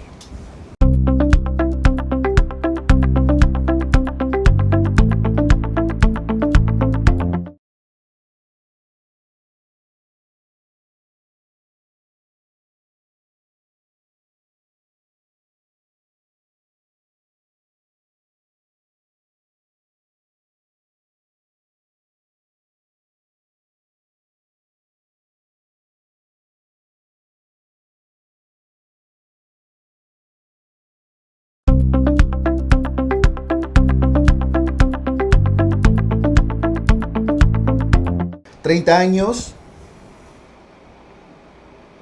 30 años, dolor abdominal difuso, no elimina flatos. ¿Verdad? Está con dolor abdominal. Dice que hace 2 años lo operaron. Ahora está obstruido. ¿Ok? Antecedente quirúrgico. Y ahora tiene obstrucción. Lo más probable es que sea una obstrucción intestinal. Está sencilla la respuesta acá, pero podríamos completarlo por bridas y adherencias. Síndrome adherencial. Podríamos hacerlo incluso un poco más exacta la respuesta, ¿no es cierto?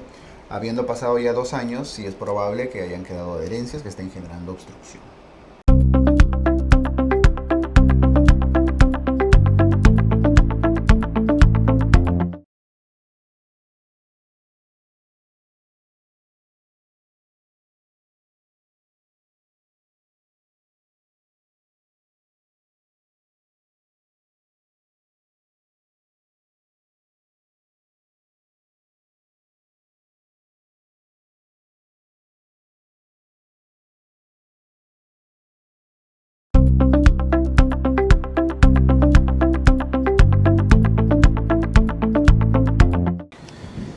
Un escolar que tiene malestar general, anorexia, dolor periumbilical de 12 horas de evolución, vómitos sin contenido alimentario, no diarreas, dolor a la palpación en fosa ilíaca derecha. 6 años. Ya a los 6 años ya es poco probable la intususcepción, la imaginación. ¿Ah?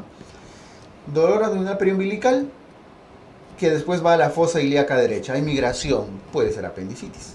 Tiene vómitos, puede ser apendicitis. No hay diarrea. Entonces, no es invaginación porque no habla de jalea de grosella, a los 6 años ya es poco probable.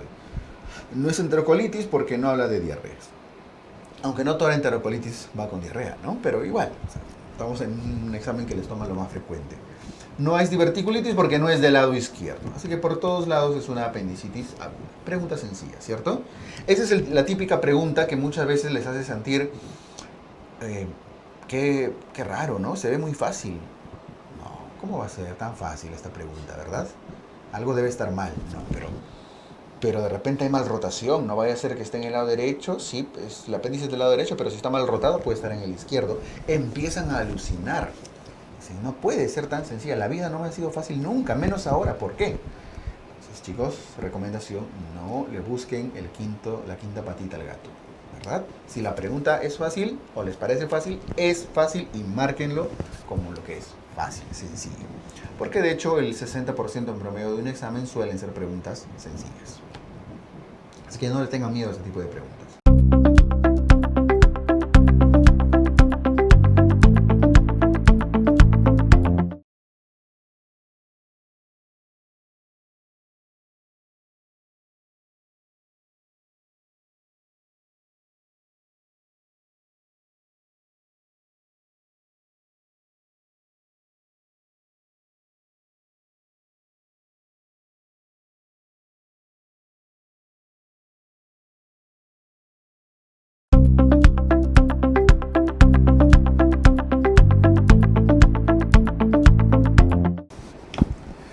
Esta paciente gestante tiene dolor en cuadrante inferior derecho. Quizá la fosa ilíaca derecha, pero cuando están gestando ya se habla más de cuadrantes, ¿no? Flancos quizá. Entonces, tiene vómitos, tiene náuseas, tiene vómitos, tiene elevación de temperatura, tiene el útero ocupado, está gestando, dolor a la palpación en fosa ilíaca derecha, rebote positivo, leucocitosis, desviación izquierda. Creo que todo los lleva a una probable apendicitis, ¿no es cierto? Pero ojo, tiene toda la clínica de una apendicitis, pero para descartar una probable infección urinaria, que siempre es diagnóstico diferencial, les dicen que el examen de orina es normal. ¿Cuál es el estudio de elección cuando hay una sospecha de apendicitis? En gestantes sería una ecografía abdominal. Si la pregunta no dijera gestante, entonces fuera una persona no gestante, podríamos marcar con toda probabilidad una tomografía, ¿cierto? Idealmente contrastada, tal vez, para ver alguna masa que pudiera estar formándose, pero al estar gestando, una ecografía.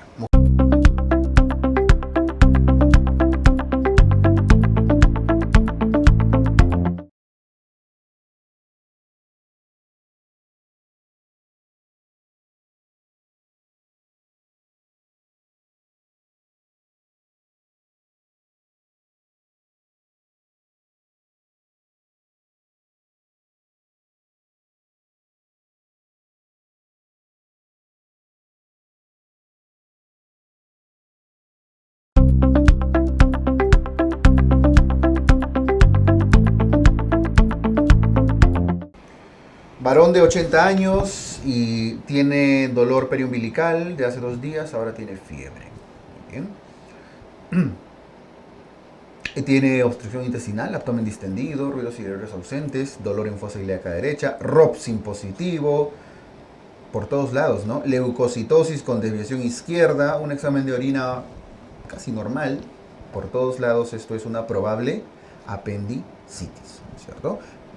¿Hay obstrucción intestinal? Sí, tal vez, un poco por el abdomen distendido y los ruidos hidroaéreos ausentes, pero al hacer unidad clínica, lo que predomina acá es la probabilidad de una apendicitis aguda. ¿Está bien?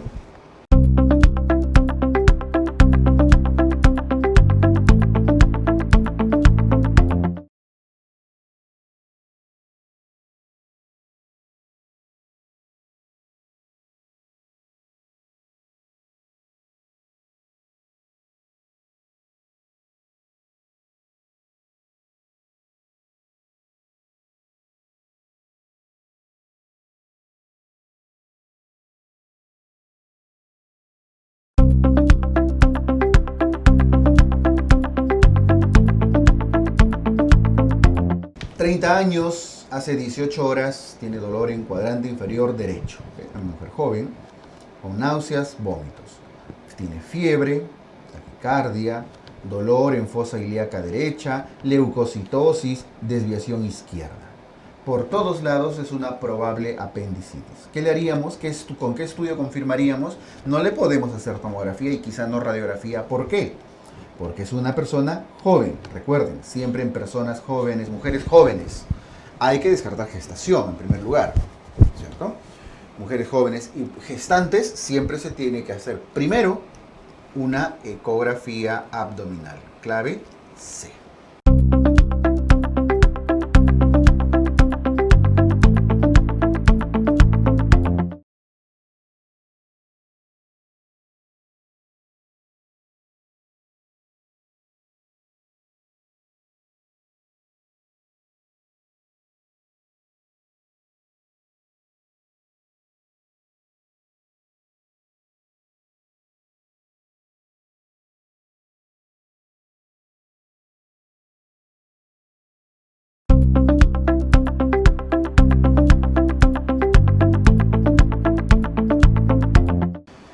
Esta paciente dice que desde hace 3 días tiene dolor en epigastrio con náuseas, vómitos, ahora tiene ictericia, fiebre y escalofríos.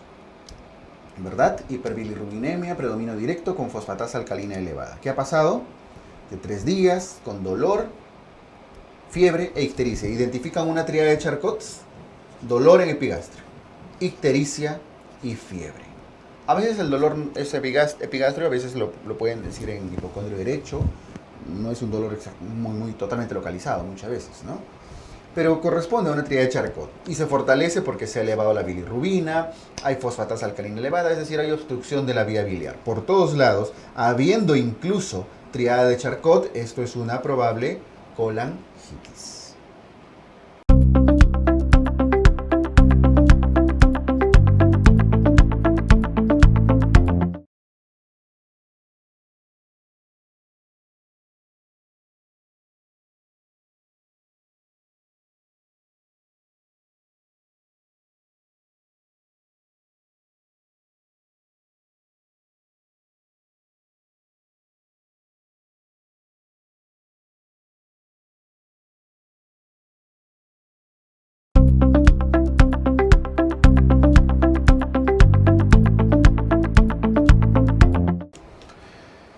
Un varón de 20 años es llevado a emergencia porque sufre una herida por arma de fuego en el abdomen. Le ponen una vía central para administrar medicamentos.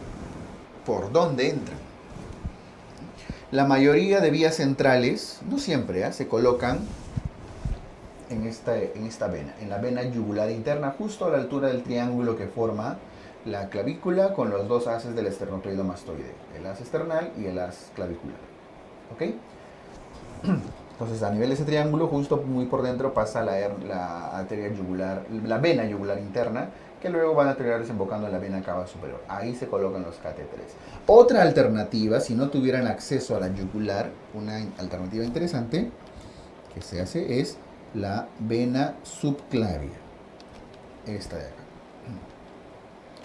El de la vena subclavia. El problema es que cuando a veces hay accidentes y terminan hincando el ápice pulmonar o generando neumotórax, hemotórax incluso, entonces es una segunda opción para muchos. Lo que se suele hacer con más frecuencia es la yugular interna.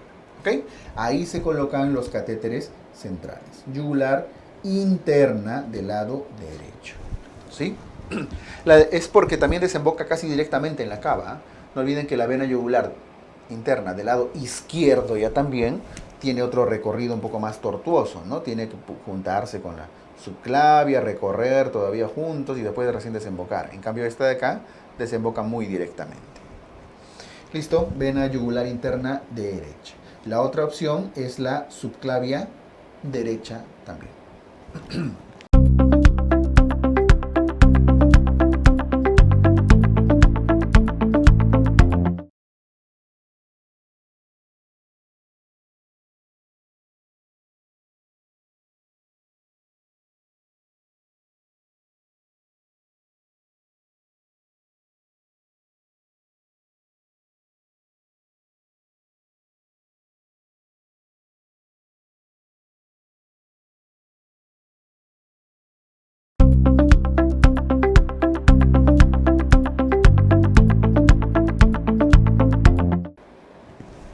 Este varón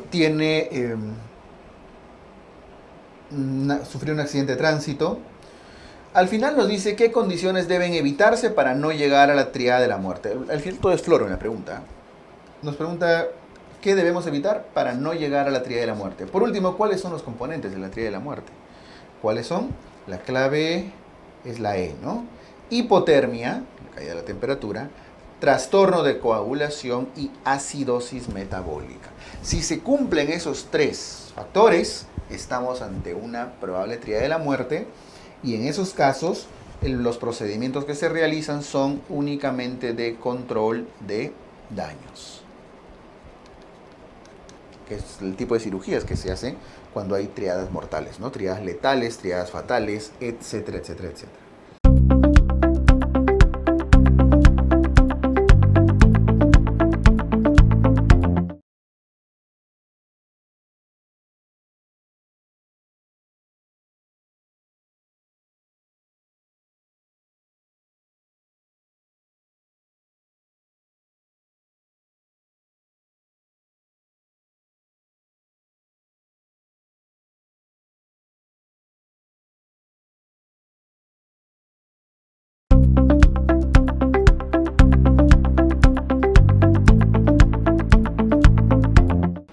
Varón de 45 años dice que tiene un accidente, lo llevan a emergencia, está lúcido, quejumbroso, con equimosis a nivel de la 9ª y 10ª costilla izquierda.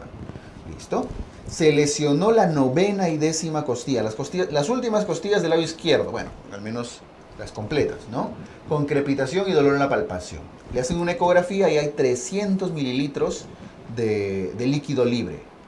Si estamos hablando fractura costal y ahora hay líquido libre en cavidad, ¿qué es lo más probable que se haya lesionado? El vaso, ¿verdad? Que está justamente asociado a la 10ª, 11ª costillas y sangra, y eso es lo que puede haberse encontrado en el FAST, en la ecografía. 300 mililitros de sangre.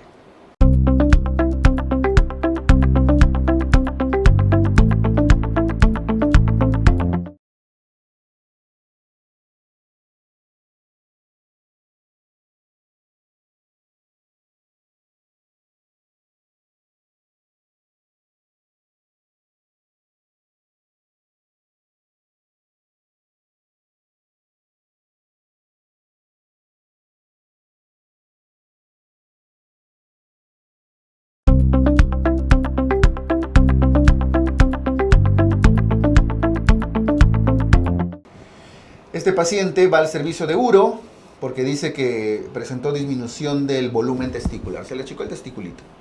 Dice que hace un año lo operaron por un trauma pélvico.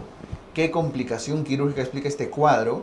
Aquí lo que tenemos que tener en cuenta es que lo que probablemente ha ocurrido es que en el momento de la cirugía se haya ligado u operado, seccionado la arteria, la principal arteria que irriga el testículo, que es la arteria testicular, ligadura de la arteria testicular.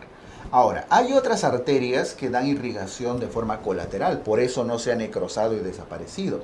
Pero al haberse ligado la arteria más importante, que es la testicular, en el contexto de la cirugía, se atrofia el testículo. Si se hubieran lesionado las pequeñitas, las colaterales, pero se hubiera mantenido la irrigación principal, no se hubiera atrofiado. Entonces aquí el problema es que ha sido una ligadura de arteria testicular, que es parte principal de la irrigación del testículo.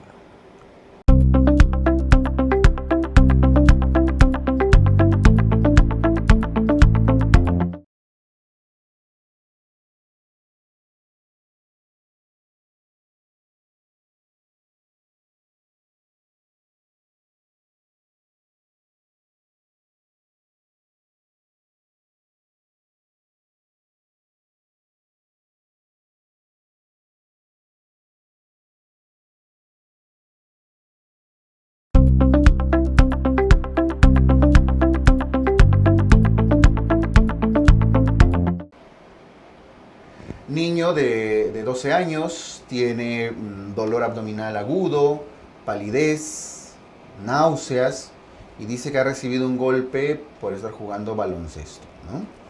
Tiene dolor, náuseas. Hace 3 días estaba jugando y le dieron un golpe. No se sabe qué tipo de golpe, ¿no? Pero probablemente sea abdominal, si ahí está el dolor, si hay náuseas. Hay leucocitosis, elevación del calcio. En el deporte, usualmente los niños suelen recibir ya sea pelotazos o a veces, cuando hay bullying, incluso rodillazos, incluso patadas. ¿Dónde? Usualmente en el epigastrio. Reciben aquí en la parte superior del abdomen. ¿Y cuáles son los órganos que se encuentran en esta zona? Tanto el duodeno como el páncreas. Ahora, puede ser vía biliar, hígado bajo que está al costado, sí.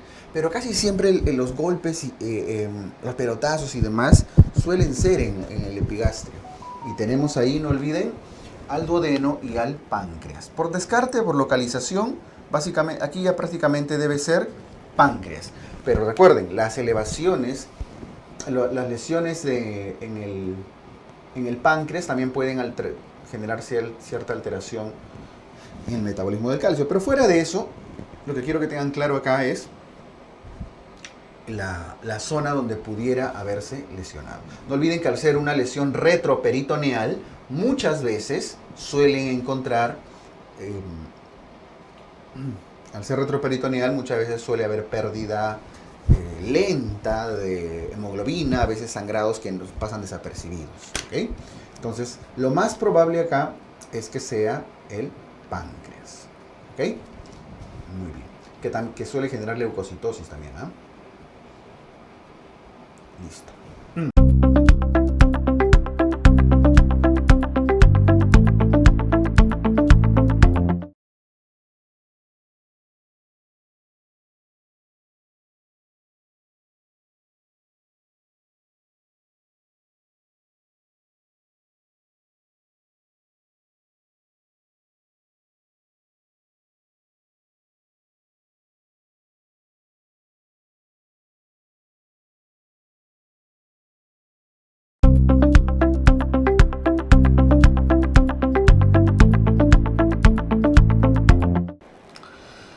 Lesión de hígado. ¿A qué grado corresponde?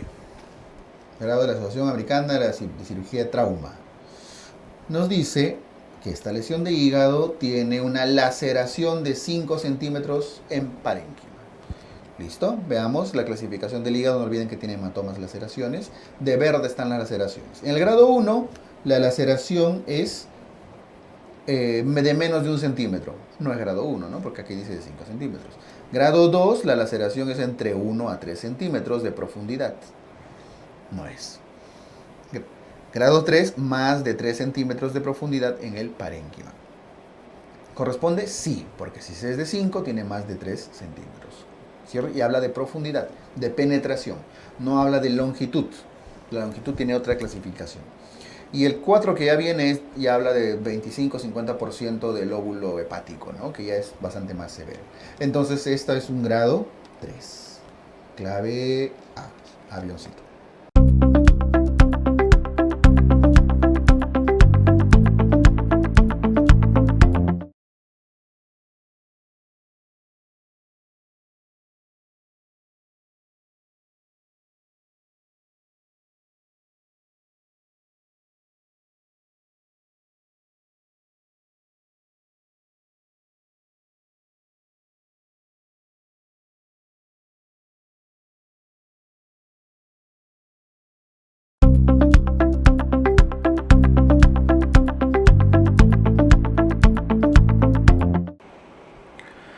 ¿A qué grado corresponde un trauma renal con desgarro mayor de 1 centímetro en la profundidad de la corteza renal? Habla de desgarro, y desgarro es laceración. Ahí está, laceración. Laceración grado 2, menos de 1 centímetro. Laceración grado... Laceración grado 2, menos de 1 centímetro de profundidad en parénquima. Laceración grado 3, más de 1 centímetro de profundidad en parénquima. Ahí está, y solo hay que recordar la clasificación del trauma renal. Entonces, desgarro mayor de 1 centímetro, grado 3, clave E. Sencillo, ¿verdad? Y todo está escrito. Bueno, si quieren, sin rotura del sistema colector, ahí dice. Sin rotura del sistema colector, ni extravasación urinaria. Ahí está, tal cual, literal se lo han puesto, en español todavía. Grado 3.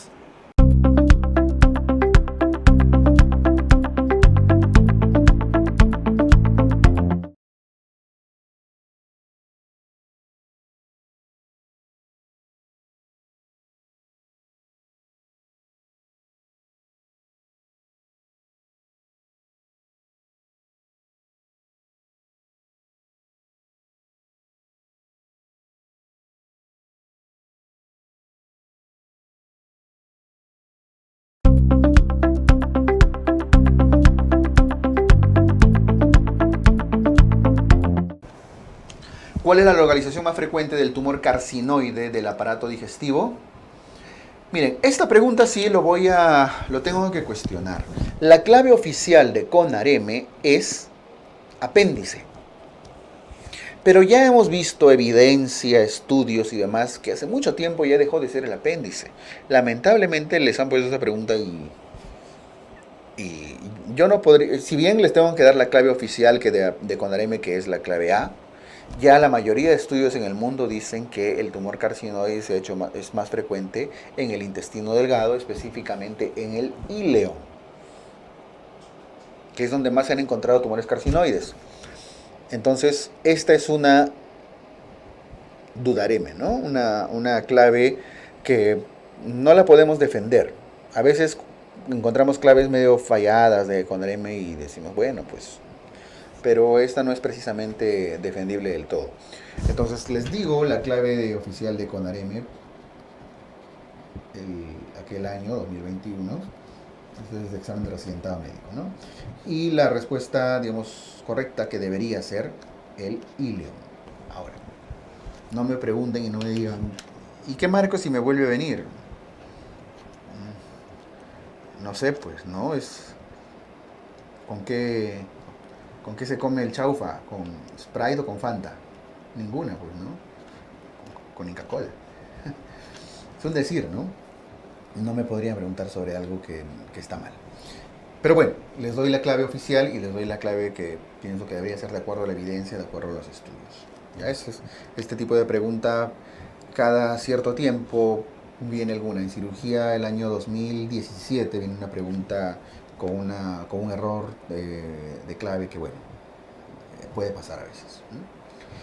Bien, seguimos.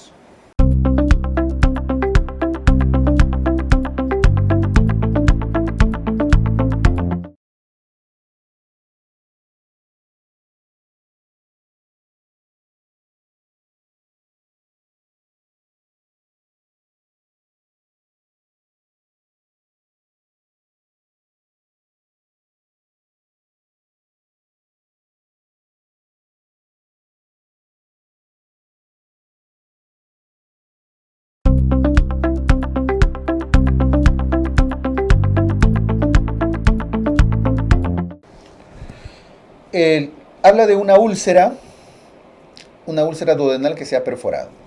No vamos a demorar haciendo esto. Es un paciente con antecedente, que hace 30 minutos, aunque sí es importante saber que el dolor empezó hace 30 minutos. Y ahora les voy a decir por qué. Y ya saben que tiene dolor y demás. Le toman la radiografía y encuentran imagen radiolúcida subdiafragmática derecha. Significa que hay neumoperitoneo, hay aire que ha salido a la cavidad. Es una úlcera duodenal que se ha perforado en la primera porción. ¿Por qué no aplica hacer una gastrectomía? Subtotal, lo que fuere. Porque es reciente, tiene solo 30 minutos. Si tuviera muchas horas o días de evolución, si ya no ameritaría solo suturar, sería hacer una gastrectomía probablemente subtotal. Al ser una cirugía casi de emergencia, porque se acaba de perforar hace pocos minutos, sí, todavía está en buen estado como para perforar y ponerle su respectivo parche, su parche duodenal, su parche de piplo. ¿Okay? Entonces sí aplica acá hacer una sutura de la perforación.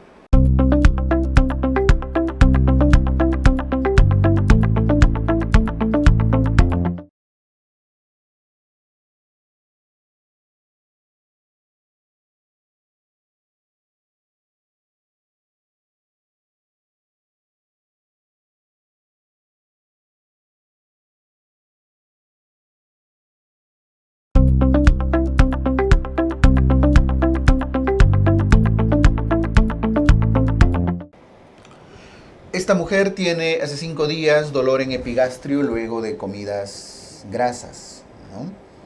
Dice que 24 horas después aparece coloración amarillenta en piel y escleras. Le hacen la resonancia y encuentran un cálculo de 1.3 centímetros en el coledo codistal. Tiene coledocolitiasis. Ya está. ¿Qué hay que hacer? No, para empezar, que la paciente no está en mal estado. Y el cálculo tiene el tamaño apropiado para retirarlo por CEPRE. Por lo tanto, ¿qué es lo que debemos marcar acá? Papilotomía endoscópica, una CEPRE. Ahora, el tamaño máximo que la mayoría de guías dicen que puede retirarse por CEPRE es 1.8 centímetros, o en todo caso 18 milímetros, que viene a ser lo mismo. Recuerden que la coledocolitiasis suele manifestarse justamente con dolor e ictericia, ¿no es cierto? Si ya se agregara fiebre, estaríamos ante una probable colangitis, triada de Charcot. Esto es muy probablemente una